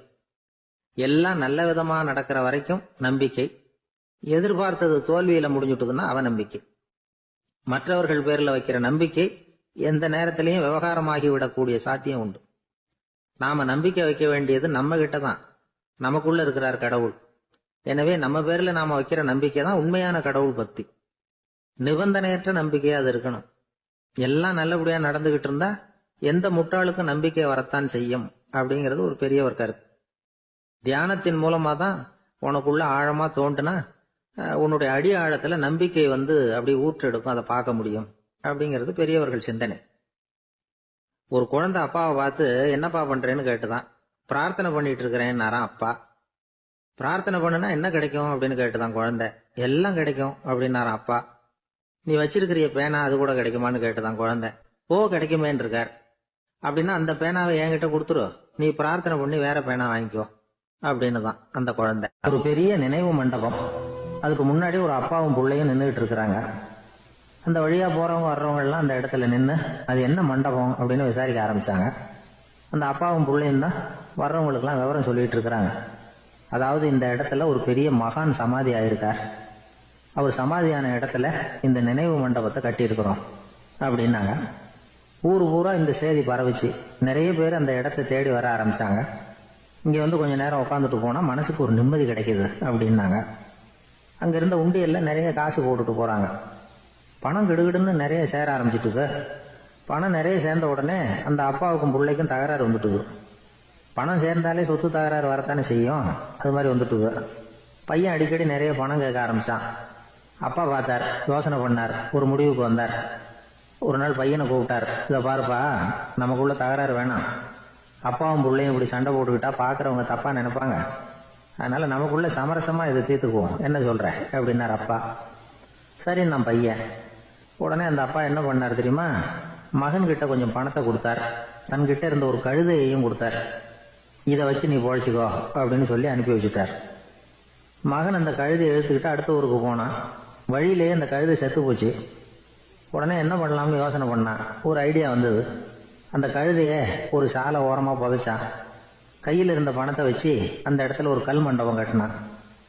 அந்த வழியாக 2 பேர் வந்தாங்க. இது என்ன மண்டபம்னு விசாரிச்சாங்க. இந்த இடத்துல ஒரு பெரிய மகான் சமாதி ஆயிருக்கிறார் அப்படின்னா. இந்த செய்தி ஊர் பூரா பரவ ஆரம்பிச்சுட்டுது. நிறைய பேர் வந்து போக ஆரம்பிச்சாங்க. இங்கே வந்தால் மனசுக்கு ஒரு பெரிய நிம்மதி கிடைக்குது அப்படின்னு வேற சொல்ல ஆரம்பிச்சாங்க. வர வர கூட்டம் அதிகமாக வர ஆரம்பிச்சுட்டுது. உண்டியலில் பணம் நிறைய சேர்ந்துட்டுது. நகையெல்லாம் கூட கழட்டி காணிக்கையாக போட ஆரம்பிச்சுட்டாங்க. அப்பாவை விட மகன் பெரிய ஆளாயிட்டான். இதை கேள்விப்பட்டார் அப்பா. பையனை பார்த்துட்டு வரலாம்னு ஒரு நாள் புறப்பட்டு வந்தார். பையன் ஓஹோன்னு இருக்கிறான். பங்களா, காரு எல்லாம் வந்துட்டுது. எப்படிடா இந்த அளவுக்கு ஆனே அப்படின்னு விசாரிச்சார். அப்பா, எல்லாம் உங்கள் ஆசீர்வாதம் தான். நீங்கள் கொடுத்த மூலதனத்தை வச்சு தான் இவ்வளவும் சம்பாதிச்சேன் அப்படின்னு நான் பையன். அது எப்படிறான்னு விசாரிச்சார். அப்பா, நீங்கள் ஒரு கழுதை குட்டியும் கொஞ்சம் பணமும் என்கிட்ட கொடுத்து அனுப்பி வச்சிங்க. அதை எடுத்துக்கிட்டு வந்தேன். வர்ற வழியில் அந்த கழுதை செத்து போச்சு. உடனே யோசனை பண்ணேன். அந்த கழுதையை இந்த இடத்துல புதைச்சேன். கையில் இருந்த பணத்தை வச்சு மண்டபம் கட்டினேன். மகான் ஒருத்தர் சமாதி ஆயிருக்கார் அப்படின்னு வதந்தியை கிளப்பி விட்டேன். ஜனங்கள்லாம் ஏமாந்து போய் காசை கொண்டாந்து போட ஆரம்பிச்சிட்டாங்க. நான் பொழைச்சிக்கிட்டு இருக்கிறேன் அப்படின்னா. இப்போதான்டா நீ என் புள்ள அப்படின்னு சொல்லி சந்தோஷப்பட்டாரான் அந்த அப்பா. ஏன் அப்படி சொல்றீங்கன்னு கேட்டிருக்கான் பையன். கழுத குட்டியை புதைச்சி மண்டபம் கட்டியிருக்கிற நீ, ஏற்கனவே நம்ம ஊரில் நாம கட்டியிருக்கிறோமே மண்டபம், அது இந்த கழுதையோட அம்மாவை புதைச்ச இடம். மகான் சமாதி ஆயிருக்காருன்னு நானும் சும்மா கப்ஸா தான் விட்டுக்கிட்டு இருக்கேன் அப்படின்னாரான் அப்பா. முட்டாள் ஜனங்களை நினைச்சு அந்த 2 பேரும் சத்தம் போட்டு சிரிச்சாங்களாம். மனுஷன் ஏமாத்துறது ரொம்ப சுலபம். என் கூட படிச்ச ஒருத்தன் திடீர்னு ஒரு நாள் எல்லாருக்கும் அருள் வாக்கு சொல்ல ஆரம்பிச்சுட்டான். அவன் ஒரு ஆபீஸ்லயும் வேலை பார்க்கறான். ஆபீஸ்ல உள்ளவங்கெல்லாம் அவங்ககிட்ட வந்து அருள் வாக்கு கேட்கறது வழக்கம். ஒரு நாள் நான் அவன் முன்னாடி போய் உட்காந்து பேசிக்கிட்டு இருந்தேன். அப்போ அதே ஆபீஸ்ல வேலை பார்க்குற ஒருத்தர் அவங்ககிட்ட வந்து, சுவாமி, என் மேஜையில் வச்சிருந்த பேனா திடீர்னு காணாமல் போட்டுது, அது திரும்ப கிடைக்குமா எனக்கு அப்படின்னு கேட்டார். இவன் கண்ணை உருட்டி பார்த்துட்டு, அது உனக்கு கிடைக்காது, புதுசாக வேற ஒன்று வாங்கிக்கப்போ அப்படின்னா. சரின்னு அவர் போயிட்டார். அவர் போனதுக்கப்புறம் நான் மெதுவாக இவனை பார்த்து, அது எப்படிறாது, அது உனக்கு கிடைக்காதுன்னு அவ்வளோ உறுதியாக அவர்கிட்ட சொன்னேன் அப்படின்னு கேட்டேன். இவன் மெதுவாக என் காதுகிட்ட வந்து, அந்த பேனாவை கிளப்புனதே நான் தான் அப்படிங்கிறான். ஒரு ஊர்ல ஒரு ஆள் இருந்தான். தையல் கடை வச்சிருந்தான். அவங்கிட்ட ஒருத்தன் ஒரு சட்டை துணி எடுத்து கொடுத்து தைக்க சொல்லியிருந்தான். வர்ற சனிக்கிழமை வா, வந்து வாங்கிட்டு போ அப்படின்னு அவன் சொல்லியிருந்தான். அதே மாதிரி இவன் வந்தான். அவன் தச்சு வச்சிருந்த சட்டையை கொடுத்தான்.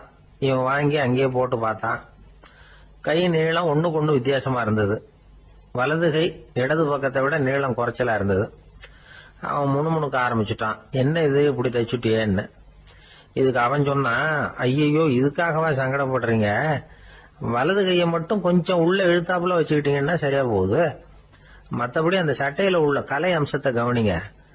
எவ்வளவு அற்புதமா தைச்சிருக்கேன் பாருங்க. ஒரு சின்ன குறைய இப்படி எல்லாம் பொருட்படுத்த வேண்டியதில்லை. நான் சொன்னது மாதிரி கையை கொஞ்சம் உள்ள இழுத்தது மாதிரி வச்சுக்கிட்டு நடந்து போங்க, ஜோரா இருக்கும் அப்படின்னா. அவனும் யோசிச்சு பார்த்தான். சரியான யோசனையா தான் தோணுச்சு. கொஞ்சம் முயற்சி பண்ணி வலது கையை கொஞ்சம் உள்ள இழுத்து சட்டை சரியா இருக்கிறது மாதிரி பண்ணிட்டான். இப்ப மறுபடியும் ஒரு பிரச்சனை. வலது கையை உள்ள இழுத்த மாதிரி அப்படியே வச்சுக்கிட்டதும் முதுகு பக்கம் கொஞ்சம் துணி தளர்த்தியா தொங்குறது மாதிரி தெரிஞ்சது. என்ன இது, முதுகு பக்கம் துணி குவிஞ்சுட்டுதே, தொங்குதே அப்படின்னா மறுபடியும், அடடா, இதுக்காகவா கவலைப்படுறீங்க? உடம்ப அதுக்கு தகுந்த மாதிரி கொஞ்சம் வளைச்சிக்கிட்டா சரியா போடுது. இதுக்காக அந்த அழகான தையலை பிரிச்சு அதுல உள்ள கலை அம்சத்தை கெடுக்கிறதுக்கு என் மனசு இடம் தரல. எவ்வளவுக்கு தளர்த்தியா இருக்கோ அவ்வளவுக்கு கொஞ்சம் உடம்ப வளைச்சி அப்படி குனிஞ்சது மாதிரி போங்க போதும் அப்படின்னா. அதுவும் நல்ல யோசனையா தான் பட்டுது அவனுக்கு. சரின்னு சொல்லிவிட்டு புறப்பட்டான். தெருவில் இறங்கினான். கையை கொஞ்சம் உள்ள இழுத்தான். உடம்ப கொஞ்சம் முன்னால வளைச்சான். சட்டைக்கு தகுந்த மாதிரி உடம்ப பண்ணிட்டான். மெதுவா நடந்து போறான். இப்போ எதிரில் இன்னொருத்தன் வரான். இவனை பாக்குறான். இவன் போட்டிருக்கிற சட்டையை பாக்குறான். ஆஹா அற்புதம்ங்கிறான். சும்மா சொல்லக்கூடாது, ரொம்ப நல்லா இருக்கு. நிச்சயமா இது இந்த ஊர் மேல தெருவில் இருக்கிற ஒருத்தன் இருக்கானே, அவன் தச்சதா தான் இருக்கணும் அப்படின்னா. இதை கேட்டதும் அவனுக்கு ஆச்சரியம். எப்படி அவ்வளவு கரெக்டா கண்டுபிடிச்சிங்க அப்படின்னு கேட்டிருக்கான். இதுக்கு அந்த வழிபோகன்னு சொன்னானா, அவன் ரொம்ப கெட்டிக்காரன். உங்களை மாதிரி உடம்பும் கையும் வளைஞ்சு போன ஒரு ஆசாமிக்கு அவனை தவிர வேற யாராலேயும் இவ்வளவு பொருத்தமான ஒரு சட்டையை தைக்க முடியாது அப்படின்னானா. பாருங்க, அவனுக்காக இவன் அனுசரிக்க போய் இவனோட நிலைமை எப்படி ஆயிடுது பாருங்க. இதே மாதிரிதான் சில சடங்குகளும் சம்பிரதாயங்களும் நம்மளை கோமாளி ஆக்கி விட்டுரும். எதுவா இருந்தாலும் அதுல அறிவுபூர்வமான அணுகுமுறை அவசியம். ஒரு நர்ஸ் அவசரமா ஓடி டாக்டர் கிட்ட சொல்லிச்சான், டாக்டர் ஒரு தப்பு நடந்து போச்சு. 10ஆம் நம்பர் பெட்ல இருக்கிற பேஷண்ட்டுக்கு காலில் ஆபரேஷன் பண்றதுக்கு பதிலாக கையில் ஆபரேஷன் பண்ணி விட்டீங்க.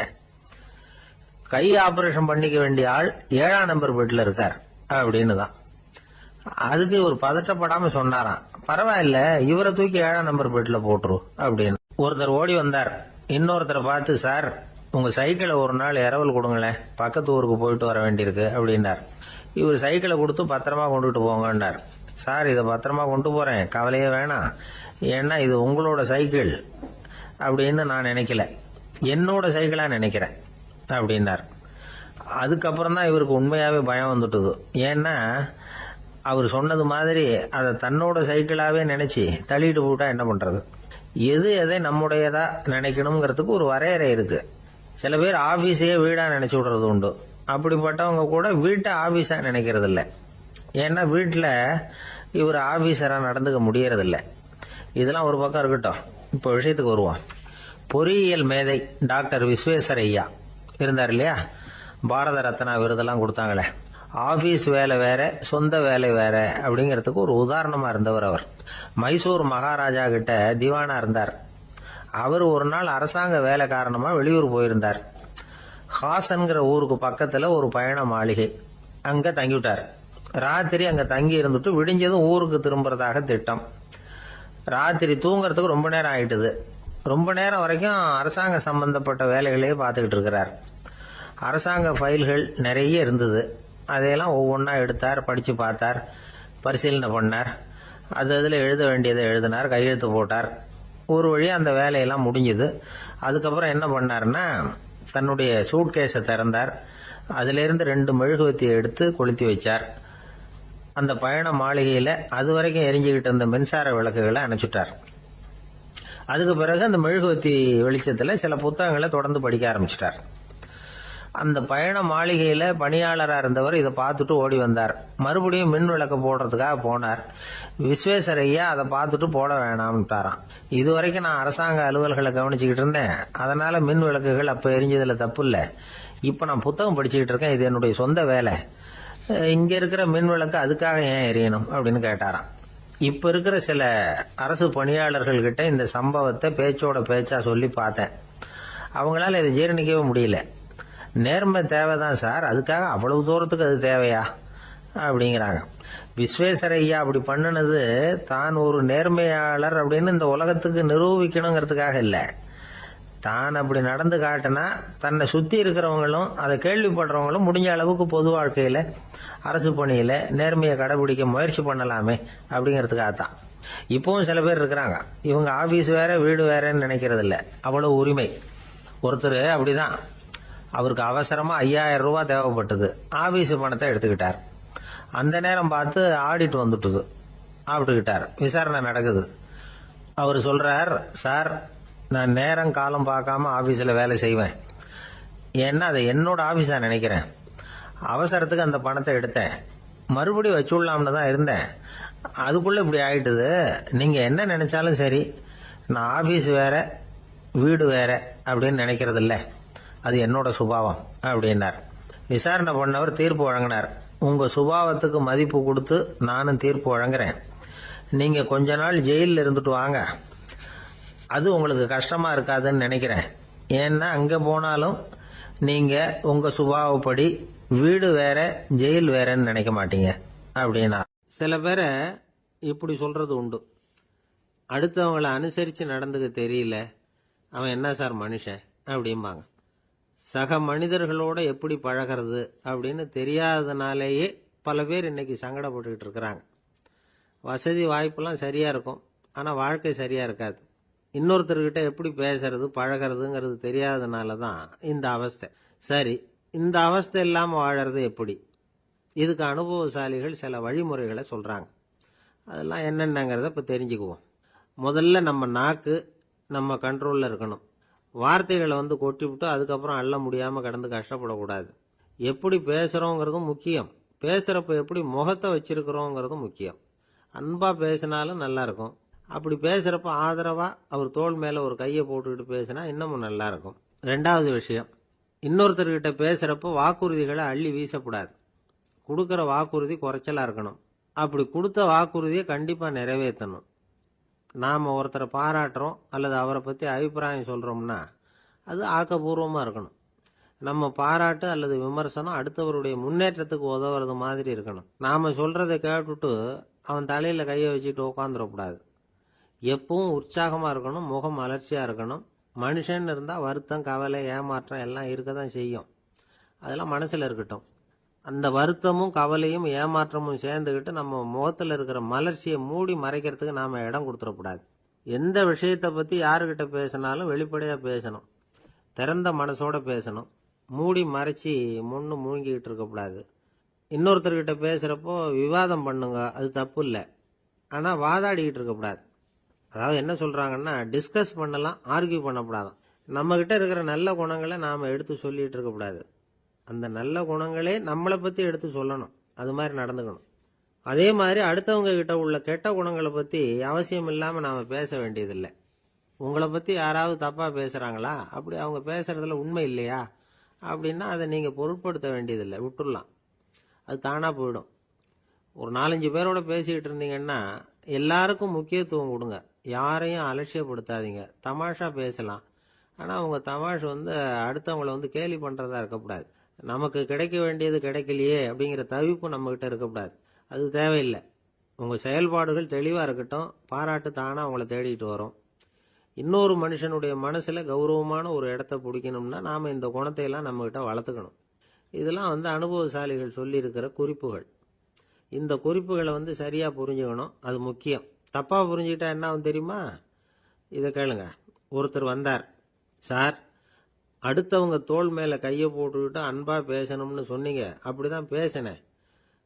அவர் முதுகை கூட தட்டி கொடுத்தேன், என் வேலை போயிட்டுது சார், வீட்டுக்கு அனுப்பிச்சிட்டாங்க அப்படின்னார்.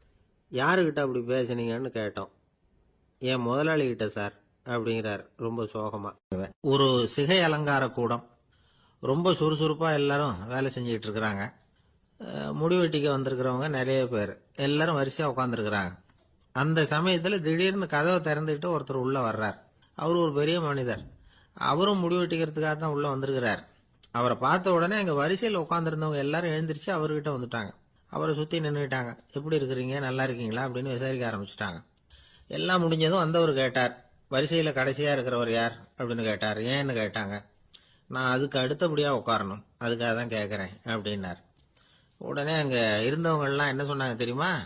நீங்கள் வரிசையில் காத்திருக்கக்கூடாது, நீங்கள் அரசாங்கத்தின் தலைவர், உங்களுக்கு நேரம் முக்கியம், அதனால் நீங்கள் முன்னாடி போங்க அப்படின்னு சொன்னாங்க.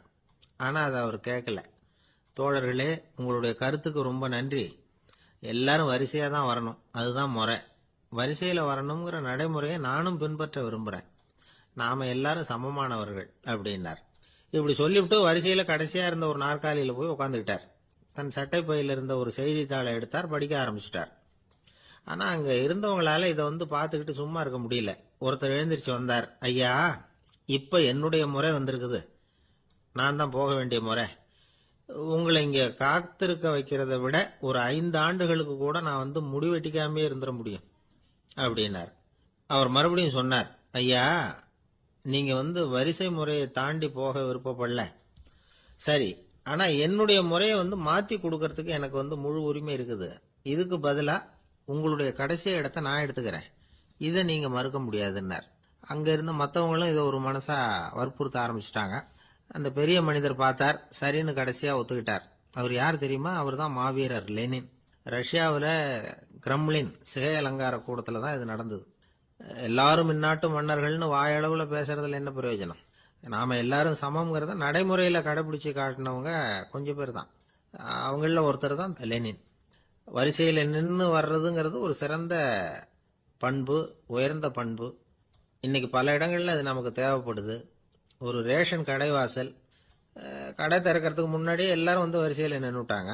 கடைசியா வந்த ஒருத்தர் கியூவில் முன்னாடி போறதுக்கு முயற்சி பண்றார். ஏற்கனவே நின்றுட்டு இருக்கிறவங்க அவரை முன்னாடி போறதுக்கு விட மாட்டேங்கிறாங்க. கடைசியா போய் நில்லையா அப்படின்னு எல்லாரும் கத்துறாங்க. அது அவர் காதுல வாங்கல. முண்டி அடிச்சுக்கிட்டு முன்னாடி போறதுக்கே முயற்சி பண்ணிட்டு இருக்கிறார். எல்லாரும் சேர்ந்து அவரை வலுக்கட்டாயமா இழுத்து கொண்டாந்து பின்னாடி கொண்டு போய் நிறுத்திவிட்டாங்க. நிறுத்திவிட்டு சொன்னாங்க, இதை பாருப்பா, நாங்க இருக்கிற வரைக்கும் நீங்க முன்னாடி போய் எதையும் வாங்க முடியாது, தெரிஞ்சுக்கோ அப்படின்னாங்க. இப்போ அந்த ஆள் சொன்னாராம், நான் இங்க பின்னாடி நிக்கிற வரைக்கும் நீங்களும் எதுவும் வாங்க முடியாது அப்படின்னாராம். ஏன்னு கேட்டிருக்கிறாங்க. நான் தான் அந்த கடையை திறக்க வேண்டிய ஆள் அப்படின்னா. அங்க நபிகள் நாயகம் உட்கார்ந்துருக்கிறார். அந்த சமயம் அம்மா அங்க வர்றாங்க. அவங்க கையில திராட்சை பழ கொத்து, அதை கொண்டுகிட்டு வந்து நபிகள் கிட்ட கொடுக்குறாங்க. சாப்பிடுங்க அப்படின்னு சொல்லி ரொம்ப அன்பா வேண்டிக்கிறாங்க. நபிகள் நாயகமும் ரொம்ப பிரியமா அதை வாங்கிக்கிட்டார். அதுக்கப்புறம் அதை சாப்பிட ஆரம்பிச்சார். நபிகள் நாயகம் மதீனாவில் தங்கியிருந்தப்போ இது மாதிரி நிறைய பேர் பழங்களையும் தின்பண்டங்களையும் கொண்டுகிட்டு வந்து கொடுக்கறது வழக்கம். நபிகள் நாயகம் என்ன பண்ணுவார்னா அதெல்லாம் வாங்குவார். உடனே பக்கத்தில் இருக்கிற தோழர்கள் எல்லாருக்கும் பகிர்ந்து கொடுப்பார், தானும் சாப்பிடுவார். இதுதான் எப்போதும் வழக்கம். ஆனால் இந்த தடவை என்னாச்சு தெரியுமா? அவர் அப்படி பண்ணல. ஒவ்வொரு பழமா எடுத்து தானே சாப்பிட்டுக்கிட்டு இருக்கிறார். அவர் விருப்பமா சாப்பிடுகிற காட்சியை ஆசை தீர பார்த்துக்கிட்டு இருந்தாங்க அந்த வயசான அம்மா, அந்த பழத்தை கொடுத்தவங்க. அவங்களுக்கு ரொம்ப மகிழ்ச்சியா இருந்தது, மன நிறைவா இருந்தது. நாம ஆசையா கொண்டுகிட்டு வந்து கொடுக்குற பழத்தை நபிகள் நாயகம் இவ்வளவு பிரியமா சாப்பிட்றாரே அப்படின்னு நினைச்சு ரொம்ப சந்தோஷப்பட்டாங்க. அதுக்கப்புறம் அங்கிருந்து அவங்க புறப்பட்டு போயிட்டாங்க. அந்த அம்மா போனதுக்கு அப்புறம் பக்கத்துல இருந்த தோழர்கள் பேச ஆரம்பிச்சாங்க. ஏன்னா அவங்களுக்கு சந்தேகம், இன்னைக்கு வித்தியாசமா நடந்துகிட்டாரே அப்படின்னு. அண்ணலே, எது உங்களுக்கு வந்தாலும் எங்க எல்லாருக்கும் கொடுத்துட்டு தான் நீங்க சாப்பிடுவீங்க. இன்னைக்கு மட்டும் நீங்க அப்படி செய்யலையே, எல்லா பழத்தையும் நீங்களே சாப்பிட்டீங்களே, அதுக்கு என்ன காரணம் அப்படின்னு கேட்டாங்க. இப்படி கேட்கறதுனால நாயகம் அதை தப்பா புரிஞ்சுக்க மாட்டார் அப்படிங்கறது அவங்களுக்கு தெரியும்.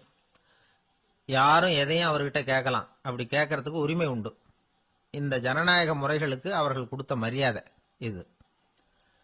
தோழர்களின் கேள்விக்கு நபிகள் பதில் சொல்ல ஆரம்பிச்சார். நண்பர்களே, அந்த அம்மா ரொம்ப பிரியமா அந்த பழங்களை என்கிட்ட கொண்டுகிட்டு வந்து கொடுத்தாங்க. முதல்ல ஒரு பழத்தை எடுத்து வாயில போட்டு பார்த்தேன். அது ரொம்ப புளிப்பா இருந்தது, சாப்பிடுறது ரொம்ப கஷ்டம். உங்ககிட்ட யாருக்காவது அதை கொடுத்திருந்தா அதுல வாயில போட்டதும் புளிப்பு தாங்காம முகம் சுழிச்சிருப்பீங்க. அதை அந்த அம்மா பார்த்துட்டாங்கன்னா வருத்தப்பட்டிருப்பாங்க. ஆசையா கொண்டுகிட்டு வந்து நமக்கு கொடுத்துருக்குறாங்க. அவங்க அன்பான மனசை நோகடிக்கிறதுக்கு நான் விருப்பப்படலை. அதனால முகம் சுளிக்காம சாப்பிடணுமேங்கிறதுக்காகத்தான் அந்த பழங்கள் பூராவே நானே சாப்பிட்டுட்டேன் அப்படின்னு புன்முறுவலோட பதில் சொன்னாராம் நபிகள் நாயகம். இன்னொருத்தர் மனசு புண்படக்கூடாதுங்கிறதுக்காக புளிப்பையும் இனிப்பா ஏற்றுக்கொள்ளுகிற பண்பாடு இருக்கு பாருங்க, அது ஒரு பெரிய நாகரிகம். அது எல்லாருக்கும் சுலபமா வந்துடாது. நல்லா இருக்கிற பழத்தையே என்ன இவ்வளவு மோசமா இருக்கேன்னு சொல்லுகிறவர்கள் தான் நம்ம கிட்ட அதிகம். இந்த காலத்துல இல்வாழ்க்கையில இந்த நாகரிகத்தை சில பேர் கடைபிடிக்கிறது உண்டு. நல்லா இருக்க இல்லையோ முகம் சுளிக்காம சாப்பிட்டுருவாங்க. ஏன்னு கேட்டா, எதுக்காக சார் வீண் வம்பு, ஏதோ நமக்குன்னு கொடுத்து வச்சது அவ்வளவுதான் அப்படின்னு நினைச்சுக்கிட்டு போக வேண்டியது தானே அப்படிம்பாங்க. இவங்கெல்லாம் கூட ஒரு விதத்துல பண்பாடு தெரிஞ்சவர்கள் தான். இப்போ ஒரு ஆளு ஊரெல்லாம் சுத்தி விட்டு கடைசியில அழுத்து போய் ஒரு ஹோட்டலுக்குள்ள நுழைஞ்சானான். ரொம்ப களைப்பா இருந்தது அவனுக்கு. அதனால ரொம்ப களைப்படைஞ்சு போய் ஒரு நாற்காலியில போய் உட்காந்துருக்கிறான். இவனை பார்த்ததும் சர்வர் ஓடி வந்தார். சார் உங்களுக்கு என்ன வேணும்னு கேட்டார். எனக்கு தேவை 2 தோசையும் கொஞ்சம் அன்பான வார்த்தைகளும் அப்படின்னா. சர்வர் உள்ள போனார். 2 தோசையை கொண்டாந்து வச்சார்.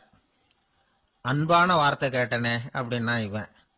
சர்வர் ரொம்ப பணிவா குனிஞ்சு இவன் காதோரமா சொன்னார், ஐயா, இந்த தோசையை சாப்பிட்றாதீங்க, புளிச்சு போன பழைய மாவு அப்படின்னார். இது பாருங்க, அன்பான வார்த்தையும் 2 தோசையும் கேட்டார், கொண்டாந்து கொடுத்துட்டார். இப்படி இருக்கிறவர்களும் இன்றைய மனிதர்கள்ல அதிகம். அதனால மனிதர்கள் ஒவ்வொருத்தரும் ஒவ்வொரு விதம். நம்ம கிட்ட பிரியமா நடந்துகிறவர்கள் மனம் கோணும்படி நாம் நடந்து கொள்ளக்கூடாது அப்படிங்கிறது தான் நபிகள் நாயகம் அவருடைய செயல் மூலமா நமக்கு உணர்த்தி இருக்கிற வாழ்வியல் உண்மை. ஒரு நண்பர் அவசர அவசரமா என்கிட்ட ஓடி வந்தார். அப்புறம் சொன்னார், என்னால நம்பவே முடியல சார், என் பையனா இப்படி அப்படின்னு சொல்லி ஆச்சரியப்பட்டார். உங்க பையன் அப்படி என்னதான் செஞ்சுட்டான்னு கேட்டேன். என்னால முடியாத ஒரு காரியத்தை அவன் சுலபமா செஞ்சுட்டான் சார் அப்படின்னார். அது என்ன, உங்களால முடியாத காரியத்தை அவன் செஞ்சுட்டாங்கிறீங்க, அது என்ன காரியம்னு தான் சொல்லுங்களேன். என்ன, 5ஆம் வகுப்புல அவன் ஒரே தடவையில் பாஸ் ஆயிட்டான் சார், அதாவது ஒரே அட்டம்ப்ட்ல பாஸ் ஆயிருக்கிறான் அப்படின்னார். மூச்சு வாங்க. கஷ்டப்பட்டு பரீட்சை எழுதினவன் அவன், இவருக்கு மூச்சு வாங்குது. நம்மால செய்ய முடியாத ஒரு காரியத்தை இன்னொருத்தர் செய்யும் போது அது நமக்கு ஆச்சரியமா தெரியுது. இப்ப சர்க்கஸ் பாக்குறோம், அங்க ஒருத்தர் அந்தரத்துல தொங்குறார், அதை பாக்குறப்போ அது நமக்கு ஆச்சரியமா தெரியுது. ஏன்னா அது மாதிரி அந்தரத்துல தொங்குறதுங்கிறது நம்மால முடியாத காரியம். நம்மால முடியாத ஒன்ன அடுத்த ஒருத்தர் ரொம்ப சுலபமா செய்யறப்போ நாம மருள்வது இயற்கை. இதைத்தான் தொல்காப்பியம் மருட்கை அப்படின்னு சொல்லுது. இந்த வியப்பு இருக்குதே, இது 4 வகையில ஏற்படுதான். அதையும் தொல்காப்பியம் தான் சொல்லுது. அது என்ன 4 வகை அப்படின்னா, முதல் வகை எப்படின்னா புதுமையான அரிய செயல்களை செய்வது. 2வது வகை என்னன்னா பெரிய செயல்களை செய்யறது. 3வது வகை எப்படின்னா மிக நுட்பமான செயல்களை செய்யறது. 4வது வகை ஆக்கம் தரும் செயல்களை செய்யறது. புதுமை, பெருமை, சிறுமை, ஆக்கமோடு மதினம் சாலா மருட்கை 4 அப்படிங்கிறது தொல்காப்பியம். இன்னைக்கு விஞ்ஞானம் புதுசு புதுசா எதையோ கண்டுபிடிச்சுக்கிட்டு இருக்குது. அந்த கண்டுபிடிப்புகளை எல்லாம் பாக்குறப்போ ஆரம்பத்துல ஆச்சரியமா இருக்கு, அதுக்கப்புறம் நமக்கு பழகி போடுது. இப்போ வானொலி பெட்டி புதுசா வந்தப்போ அதை சுற்றி எவ்வளவு கும்பல், ஒரு பெட்டி பேசுது அப்படிங்கிறது எவ்வளவு வியப்புக்குரிய விஷயம். இப்ப யாரும் வானொலி பெட்டியை ரொம்ப ஆச்சரியத்தோட பாக்குறது இல்ல. வச்சிருந்தாதான் ஆச்சரியமா பார்ப்பாங்க சில பேர், இந்த காலத்துல இப்படி வச்சிருக்கிறாரேன்னு சொல்லி. மாறா அதை அலட்சியமாவும் பார்க்க ஆரம்பிச்சுட்டாங்க. மதினம் சாலா மருட்கை அப்படின்னு ஒரு சொற்றொடர் வருது பாருங்க, அதுல கருத்தாழம் உண்டு. எதை பத்தியும் போதுமான அளவு புரிஞ்சிக்காதப்போ ஒருத்தர் ஆச்சரியப்படுறார், புரிஞ்சுகிட்டதுக்கு அப்புறம் ஆச்சரியம் மறைஞ்சு போடுது. மிக நுட்பமான செயல்களும் நம்மளை ஆச்சரியப்பட வைக்குது. ஒரு அரிசியில ஒரு திருக்குறள் எழுதி காட்டுறாங்க, ஒரு முட்டை ஓட்டுக்குள்ள ஓவியம் தீட்டி காட்டுறாங்க. கருங்கல் சிற்பங்கள்ல எவ்வளவு நுட்பமான வேலைப்பாடுகள், அதையெல்லாம் பார்த்து ஆச்சரியப்படுறோம். இது மாதிரியே ஆக்கபூர்வமான செயல்களும் நம்மளை வியப்பில் ஆழ்த்தும். குப்பை கூலங்களை கூட வாழ்க்கைக்கு பயன்படுகிற பொருளா மாற்றுகிறவர்கள் இருக்கிறாங்க. அவங்களுடைய செயல் நமக்கு ஆச்சரியத்தை தருது. இடைக்காட்டு சித்தர்னு ஒருத்தர் இருந்தார். அவர் பாடிய 30 நூல்ல ஒரு பாட்டு வருது. ஆற்றல் பிறர் அறிதலின் ஆகம் கிளர்வு உறுதலின் கற்று அறிபாணர் கெழுமிய கோடலின் தோற்றம் உருகவே போற்றல் சால் வியப்பே. ஒருத்தருடைய ஆற்றல் தெரியாமல் இருந்தது, அவருடைய அரிய செயல்களை பார்க்கும் பொழுது வியப்பா இருந்தது, மனசுக்குள்ள கிளர்ச்சி. பாவலர்கள் இவர்கள் புகழப்பாடி மற்றவர்களும் தெரிந்து கொள்ளுமாறு செய்கிறார்கள். ஆக எல்லா வகையிலுமே மக்கள் தங்களுடைய வாழ்க்கையில முன்னேறுவதற்கு வழிகாட்டுகிற ஒரு மெய்ப்பாடு தான் வியப்புங்கிறது. இன்னைக்கு இளைஞர்கள் இதை நல்லா புரிஞ்சுக்கணும். ஆச்சரியப்படுங்கள், ஆச்சரியப்பட வைப்பீர்கள். இந்த காலத்துல நம்ம எப்படி எல்லாமோ ஆச்சரியப்பட வைக்கிற அதிசய மனிதர்கள் இருக்கிறாங்க. ஒரு ஆளை பிடிச்சி ஜெயிலுக்கு கொண்டுட்டு வந்தாங்க. சிறை அதிகாரி அவனை ரொம்பவும் ஆச்சரியமா பார்த்தார். இவன் கேட்டான், ஏன் சார் அப்படி பாக்குறீங்க, நான் இப்ப இங்க வந்தது உங்களுக்கு ஆச்சரியமா இருக்கா அப்படின்னு கேட்டான். இதுக்கு சிறை அதிகாரி சொன்னார், நீ இப்போ இங்க வந்ததுல எனக்கு ஒன்னும் ஆச்சரியம் இல்லப்பா, ஏற்கனவே நீ இங்கிருந்து விடுதலை ஆகி போய் 6 மாசம் ஆச்சு, இவ்வளவு லேட்டா திரும்பி வர்றியா, அதுதான் எனக்கு ஆச்சரியம் அப்படின்னாராம். இது ஒரு வகையான ஆச்சரியம். ஆனா வாழ்க்கையில வியப்புங்கிறது ஒரு தேவைப்படுகிற மெய்ப்பாடு. ஆச்சரியப்படுவோம், ஆச்சரியப்பட வைப்போம். அப்படி இந்த உண்மையை புரிந்து கொண்டோம்னா நம்ம வாழ்க்கையில வெற்றி நிச்சயம். பிரிட்டிஷ் ஆட்சி நடந்துகிட்டு இருந்த காலம் 1920களின் கடைசி. அப்போ நடந்த ஒரு உண்மை நிகழ்ச்சி இது. ஒரு கல்யாண மாப்பிள்ளை ரயில்ல இறங்க போறார். அவரை வரவேற்க ஒரு ராஜ குடும்பமே காத்துக்கிட்டு இருக்குது. மங்களூர்ல இருந்து வந்து இறங்குற அந்த மாப்பிள்ளை யார் தெரியுமா? ஒரு நாய். உண்மைதான், அந்த நாய்க்கு தான் கல்யாணம். சுதேசி சமஸ்தானத்து மன்னர்கள்ல ஒருத்தர் ஜூனாகட் மகாராஜா. அவரோட வளர்ப்பு நாய் ரோஷனாரா. அதுக்கு கல்யாணம் பண்ணி வைக்கணும்னு ஆசைப்பட்டார். மாப்பிள்ளை தேடினார். மங்களூர் மகாராஜாவோட வளர்ப்பு நாய் ஒன்று இருந்தது, பேரு பாபி. இது ரெண்டுக்கும் கல்யாணம் நடத்த முடிவு பண்ணார். திருமணத்துக்கு வேண்டிய எல்லா ஏற்பாடுகளையும் பண்ணுங்க அப்படின்னு உத்தரவு போட்டார். ஆயிரக்கணக்கான அழைப்புதழ்கள், பல சமஸ்தான மன்னர்கள், ஜமீன்தார்கள், பிரிட்டிஷ் அதிகாரிகள், பெரிய பணக்காரங்க, இப்படி நிறைய பேருக்கு அழைப்புதழ்கள் அனுப்பி வச்சாங்க. பத்திரிகையை பார்த்தவங்க எல்லாம் திகைச்சு போயிட்டாங்களாம். இருந்தாலும் என்ன பண்றது, ராஜாவே அழைக்கிறார், போகாம இருக்க முடியுமா? அந்த சமயத்துல நாட்டின் கவர்னர் ஜெனரலா இருந்தவர் இர்வின் பிரபு. அவருக்கும் ஒரு பத்திரிகை போயிருக்குது. வாங்கி பார்த்ததும் அவருக்கு பயங்கர எரிச்சல். உடனே குப்பை தொட்டியில போட்டுட்டாராம். மாட்சிமை தங்கிய பிரிட்டன் சக்கரவர்த்தியின் பிரதிநிதியான தன்னை கேவலம் ஒரு நாயின் திருமணத்துக்காக அழைக்கிறதா அப்படின்னு அவருக்கு ஆத்திரம். இருந்தாலும் கல்யாணம் பிரமாதமா நடந்துதான்.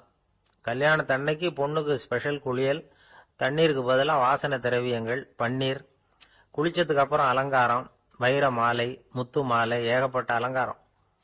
மாப்பிள்ளையை அழைக்கிறதுக்கு ரயில்வே ஸ்டேஷன்ல ராஜ குடும்பமே காத்துக்கிட்டு இருக்குது.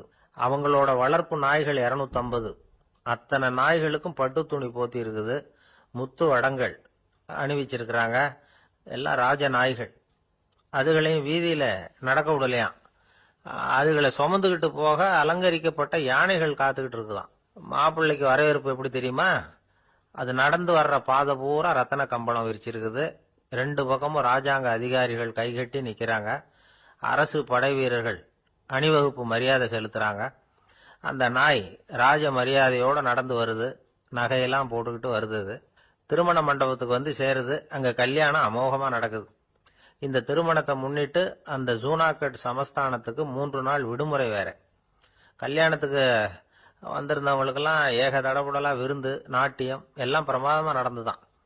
இந்த கல்யாணத்துல கலந்துக்க வந்திருந்த மற்ற சமஸ்தானத்து மன்னர்கள், திவான்கள், அரச குடும்பத்தினர், இப்படி அவங்க 700 பேராம். அவங்க வந்து போறதுக்காக விசேஷ ரயில்கள்லாம் வேற விட்டுருக்காங்க. கல்யாணம் முடிஞ்சதும் அந்த நாய் தம்பதிகளோட பெரிய பெரிய மன்னர்கள்லாம் ஒன்னா உட்காந்து சாப்பிட்டாங்களாம். ஏர் கண்டிஷன் அறையில அந்த தம்பதிகள் கொஞ்ச காலம் வாழ்ந்திருக்கிறாங்க. கொஞ்ச நாள்ல மாப்பிள்ளைக்கு மரியாதை குறைய ஆரம்பிச்சுட்டுது. வெளியில துரத்தி விட்டாங்களாம். அந்த பெண் நாய் மட்டும் ராஜ போகங்களை அனுபவிச்சு வந்துதான். இந்த கல்யாணத்தை பார்த்துட்டு தொடர்ந்து மற்ற சமஸ்தானத்து மன்னர்களும் நாய் திருமணங்கள் நடத்த ஆரம்பிச்சுட்டாங்களாம். இது உண்மையில நடந்திருக்குது. இப்படி அது இருக்கட்டும். இப்ப நம்ம கதைக்கு வருவோம். ஒரு ராஜாவுக்கு ரொம்ப நாள் கழிச்சு ஒரு குழந்தை பிறந்துதான். அரண்மனை ஜோசியரை கூப்பிட்டுருக்கார் ராஜா.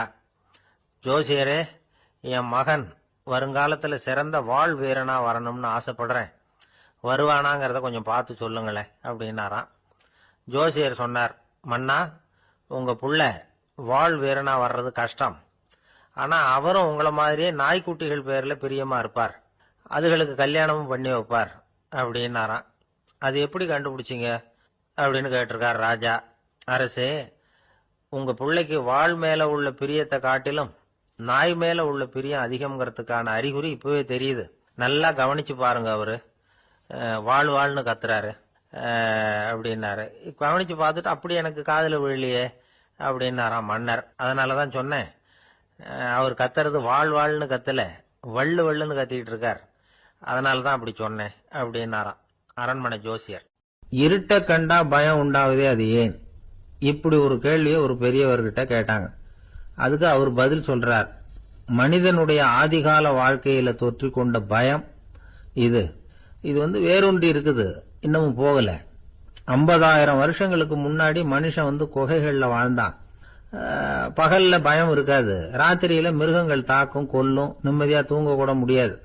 அதனால இந்த மனுஷனுக்கு இரவுன்னா மரணம், பயம் அப்படின்னு பழகி போச்சு. மனிதர்களுடைய எல்லா மனசையும் சேர்த்து மொத்தமா ஒரு மனசு உண்டு.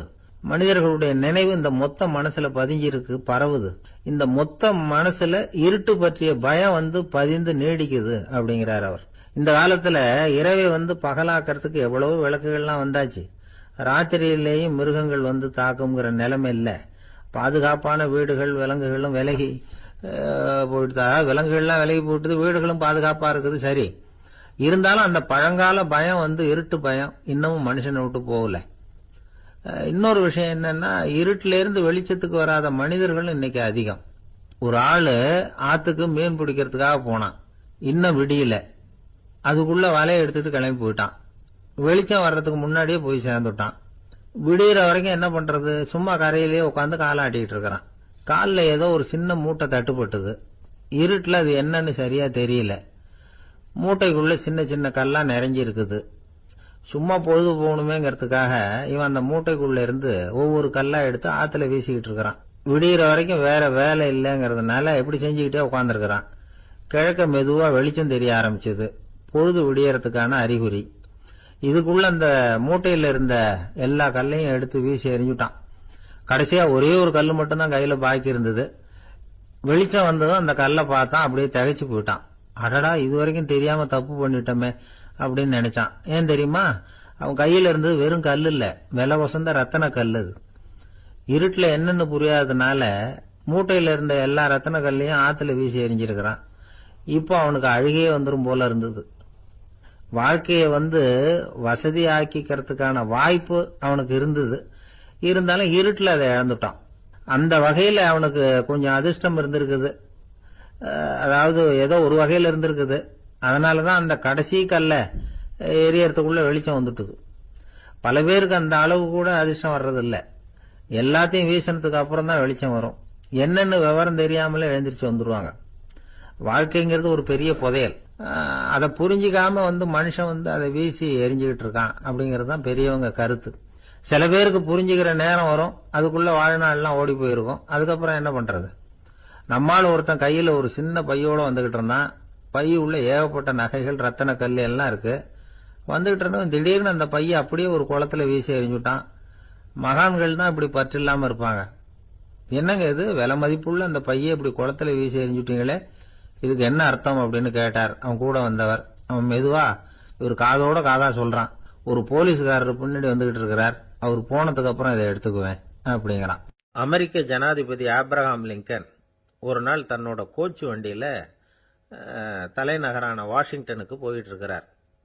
கோச்சு வண்டி ஒரு சாலையில போயிட்டு இருக்கு. அந்த சாலைக்கு ஒரு பக்கத்துல பயங்கரமான சதுப்பு நிலம். சதுப்பு நிலம்னா அது புதைகுழி, புதை மணல்ங்கிறோம்ல, அது மாதிரி. அந்த சதுப்பு நிலத்துல யாராவது மாட்டிக்கிட்டா அவ்வளவுதான், ஆளை கொஞ்சம் கொஞ்சமா உள்ள அமுக்கிவிடும். தப்பிச்சு கரையேறது கஷ்டம். அப்படிப்பட்ட நிலம் அது. ஆப்ரஹாம் லிங்கன் ஏதோ ஒரு முக்கியமான அரசாங்க வேலையா போயிட்டு திரும்பி வந்துகிட்டு இருக்கிறார். அதனால அந்த சமயத்துல அவர் விலை வசந்த ஆடைகளை அணிஞ்சிருக்கிறார். அப்படி அவர் அந்த கோச்சு வண்டியில வந்துகிட்டு இருக்கிறாரு. அந்த சமயத்துல ஒரு காட்சி அவர் கண்ணுல பட்டுட்டுது. என்ன தெரியுமா, ரோட்டுக்கு பக்கத்துல இருந்த சதுப்பு நிலத்துல ஒரு இளம் பன்றி குட்டி சிக்கிக்கிட்டு தவிச்சுக்கிட்டு இருக்குது. பரிதாபமா கத்திக்கிட்டு இருக்குது. அதை பார்த்தார் லிங்கன். அவருக்கு என்ன மாதிரி ஆயிட்டுது. உடனே வண்டியை நிறுத்த சொன்னார். கீழே இறங்கினார். தன்னோட விலை வசந்த ஆடைகளை பத்தி லட்சியம் பண்ணவே இல்லை. தனக்கே ஆபத்து வரலாம்ங்கிறத பத்தியும் கவலைப்படல. தான் ஒரு குடியரசுத் தலைவருங்கிறத பத்தியும் அவர் நினைச்சு பார்க்கல. நேரம் அந்த சதுப்பு நிலம் பக்கமா போனாரு. அந்த சேத்துல இறங்கி பன்றிக்குட்டியை காப்பாத்தி கரைக்கு கொண்டுட்டு வந்து சேர்த்துட்டார். அதுக்கப்புறம் நிம்மதியா கோச்சு வண்டியில ஏறி வெள்ள மாளிகைக்கு வந்து சேர்ந்தார். ட்ரெஸ், உடம்பு பூரா சேறு சகதி. பார்க்குறவங்களுக்கெல்லாம் ஆச்சரியமா போச்சு. அவங்களுக்கு ஒன்றும் புரியல. இவர் நேரா ட்ரெஸ்ஸு மாற்றிக்கிறதுக்காக போனார். கோச்சு வண்டி ஓட்டிகிட்டு வந்தவன் கிட்ட போய் எல்லாரும் கேட்டாங்க என்ன ஆச்சு அப்படின்னு. அவர் வர்ற வழியில் நடந்த விவரத்தை சொன்னார். ஆப்ரஹாம் லிங்கனுடைய இந்த இறக்க குணத்தை எல்லாரும் பாராட்டினாங்களாம், புகழ்ந்தாங்களாம். ஆனால் இதுக்கு லிங்கன் என்ன பதில் சொன்னார் தெரியுமா? தயவு பண்ணி இந்த புகழ்ச்சியான பேச்சையெல்லாம் ஒதுக்குங்க, அதெல்லாம் வேணாம். அந்த சின்ன பிராணி சகதியில் மாட்டிக்கிட்டு துடிச்சிக்கிட்டு இருந்தது, அதை பார்த்தேன். உடனே என்னுடைய இதயத்தில் ஒரு முள்ளு தைச்சது மாதிரி ஒரு உணர்வு. அந்த முள்ளை பிடுங்கி எறிஞ்சேன், அவ்வளவுதான். உண்மையில் அந்த பிராணிக்கு நான் வந்து உதவினேங்கிறத விட எனக்கு ஏற்பட்ட இன்னலை போக்கிட்டேன் அப்படிங்கிறது தான் உண்மை. அதுதான் பொருத்தம். அப்படி இருக்கிறப்போ இதில் புகழறதுக்கு என்ன இருக்குது அப்படின்னாரு ஆப்ரஹாம் லிங்கன். எவ்வளவு யதார்த்தமான வார்த்தைகள் பாருங்க. இந்த காலத்தில் நம்மளையும் பல பேர் அப்படி உண்டு. நீச்சல் தெரியாத ஒரு ஆள் தண்ணியில் இறங்கிட்டான். தண்ணி ஆழம்ங்கிறது அப்புறமா தான் தெரிஞ்சுது. தத்தளிக்க ஆரம்பிச்சுட்டான். வாழ் வாழ்னு கத்துறான். கரையில் நின்றுட்டு இருந்த ஒருத்தர் இதை பார்த்தார். உடனே அவருக்கு இதயத்தில் முள்ளு தைச்சது மாதிரி ஒரு உணர்வு. உடனே குபீர்னு தண்ணியில் பாய்ஞ்சார். அவரை காப்பாற்றி கரைக்கு கொண்டுட்டு வந்து சேர்த்தார். இதை பார்த்துக்கிட்டு இருந்த இன்னொருத்தர் காப்பாற்றின அந்த ஆளை பாராட்டி புகழ்ந்தார். என்ன புகழாதீங்க சார் அப்படின்னார் அவர். ஏன்னு கேட்டார் இவர். நான் அந்த ஆளை ஏன் காப்பாற்றினேன் தெரியுமா? அவன் நேற்றுக்கு என்கிட்ட 300 ரூபா கடன் வாங்கியிருக்கிறான். இவன் தண்ணியில் போட்டான்னா நான் கொடுத்த கடனும் தண்ணியில் போடும். அதனால தான் விழுந்து காப்பாற்றினேன் அப்படின்னா அந்த ஆள். ஒரு காடு. அங்கே புத்தர் அவர் பாட்டுக்கு நடந்து போய்கிட்டே இருக்கிறார். அவருக்கு பின்னாடி ஒரு குரங்கு, அதுவும் தொடர்ந்து வந்துக்கிட்டே இருக்குது. புத்தர் திரும்பி பார்த்தார். குரங்கு அப்படியே குதிச்சு உயர எழும்பி ஒரு கிளையில் போய் உக்காந்துது. ஏன் இப்படி பண்ணுறேன்னு கேட்டார் புத்தர். என்னை சாதாரணமாக நினைக்க வேணாம், நான் மகாமந்தி. என்னால் எல்லாம் முடியும். முடியாதுங்கிற வார்த்தையே என்னுடைய அகராதியில் கிடையாது. என்ன வேணும்னாலும் செய்வேன் அப்படின்னுது. அப்படின்னா ஒரு பந்தயம் வச்சுக்கலாமான்னாரு இவர். ஓ வச்சுக்கலாமேன்னுது. வேற ஒன்றும் இல்லை, இப்போ நீ மேலே எழும்பி அந்த கிளையில் உட்காந்தது மாதிரி அங்கேருந்து தாவி என் உள்ளங்கையில் உட்காரணும், அவ்வளவுதான் அப்படின்னார். அப்படி உட்காந்துட்டா என்ன பரிசு அப்படின்னு கேட்டது அது.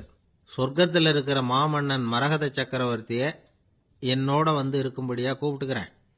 அந்த சமயத்தில் அவருடைய அரியணை அங்கே காலியாயிடும். நீ அதில் போய் உட்காந்துக்கலாம். பந்தயத்தில் தோத்துட்டா ஒரு கல்ப காலம் இந்த பூமியில் வாழ வேண்டியிருக்கும். அதுக்கு பிறகுதான் என்கிட்ட வர முடியும். என்ன சொல்ற அப்படின்னார்.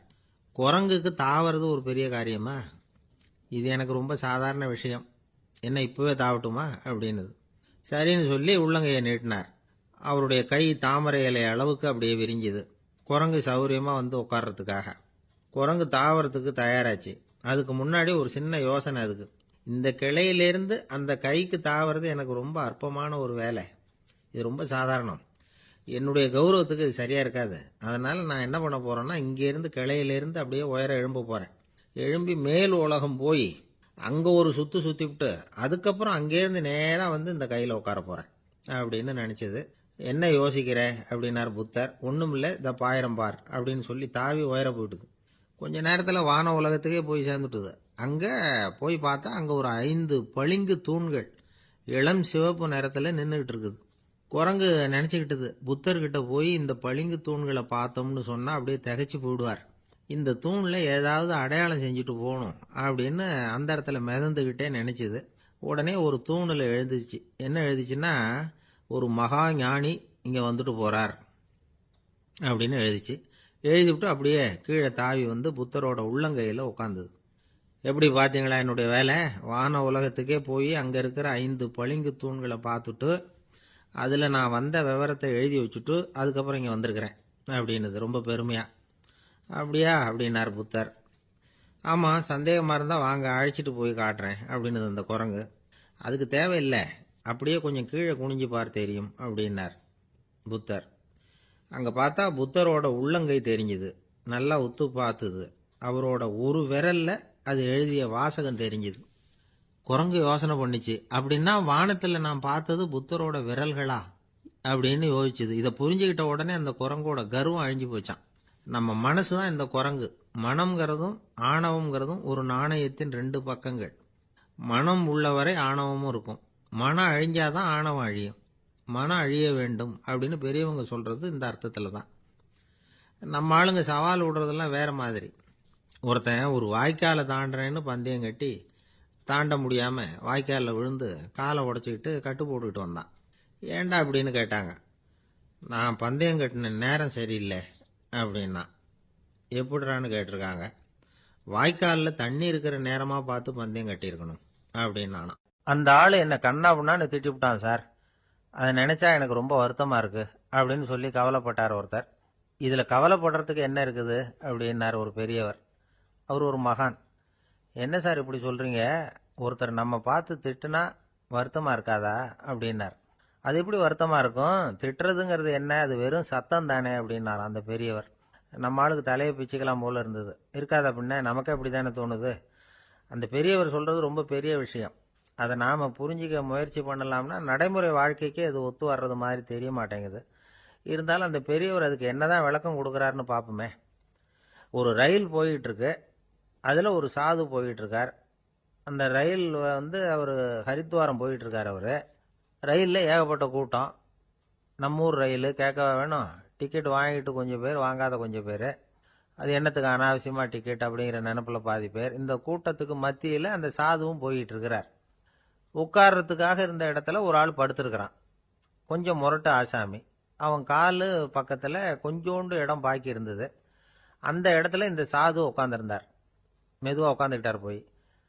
ஆனா அந்த ஆளு ராத்திரி பூரா இவரை காலால உதச்சிக்கிட்டே இருக்கிறான். அது இவருக்கு ரொம்ப அவமானமா பட்டுது. அதனால துக்கம் ஏற்பட்டது.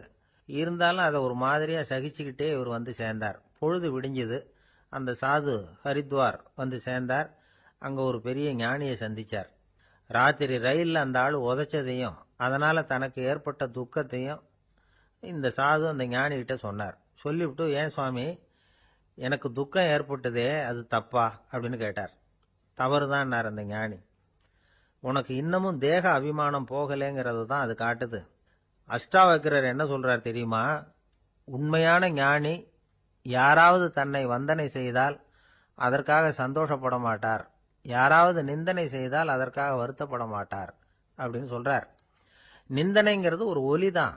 தேகாபிமானம் இருக்கிற வரைக்கும் இந்த ஒலி நம்மளை வேதனைப்படுத்தும். நான் தேகம் இல்லை, ஆத்மா அப்படிங்கிற நினைவு இருந்தா இந்த ஒலி நம்மளை பாதிக்காது. மனு என்ன சொல்றார் தெரியுமா? ஒரு சாதகன் பாராட்டுதலை விஷம்னு நினைச்சு பயப்படணும், அவமானத்தை அமிர்தம்னு நினைச்சு சந்தோஷப்படணுங்கிறார். அவமானப்பட்டா கவலைப்படாம எப்படி இருக்க முடியும் அப்படின்னு தான் நமக்கு தோணும். அதனாலதான் நம்மள யாரும் இதுக்கு உதாரணமா யாரையும் காட்ட முடியல. புத்தரையும் கபீரையும் உதாரணமா காட்டுறாங்க. அவங்களுக்கெல்லாம் அவமானம் ஏற்பட்டப்போ கவலையே படலையாம். புத்தரை அவமானப்படுத்தணுங்கிறதுக்காக கௌசாம்பி ராணி ஒரு இளம் பெண்ணை கொலை பண்ணி சடலத்தை புத்தர் குடிசைக்கு முன்னாடி போட சொன்னார். போட்டாங்க. புத்தர் தான் அந்த பொண்ணை கெடுத்து கொலை பண்ணி விட்டாருன்னு எல்லாரும் நினைச்சாங்க. ஆனா புத்தர் இதை பத்தி கவலையே படல. அப்புறமா உண்மை தெரிஞ்சதும் புத்தர் புகழ் இன்னும் அதிகமாயிட்டு. ஒரு பெரிய சபையில ஒரு மோசமான பொண்ணு நுழைஞ்சி தனக்கும் கபீருக்கும் சம்பந்தம் உண்டுன்னு சொன்னா. கபீர் கவலைப்படல. அவங்க மாதிரியெல்லாம் நாமளும் இருக்க கத்துக்கணும். நிந்தனை, அபகீர்த்தி, அவமானம் எல்லாம் ஆண்டவன் கொடுக்கிற பிரசாதம்னு நினைக்கணும் அப்படின்னு சொல்றார் அந்த ஞானி. இதை கேட்ட இந்த காலத்து ஆசாமி ஒருத்தர், நான் கூட அப்படிதான் சார், யாராவது அவமானப்படுத்தினா கவலைப்பட மாட்டேன்.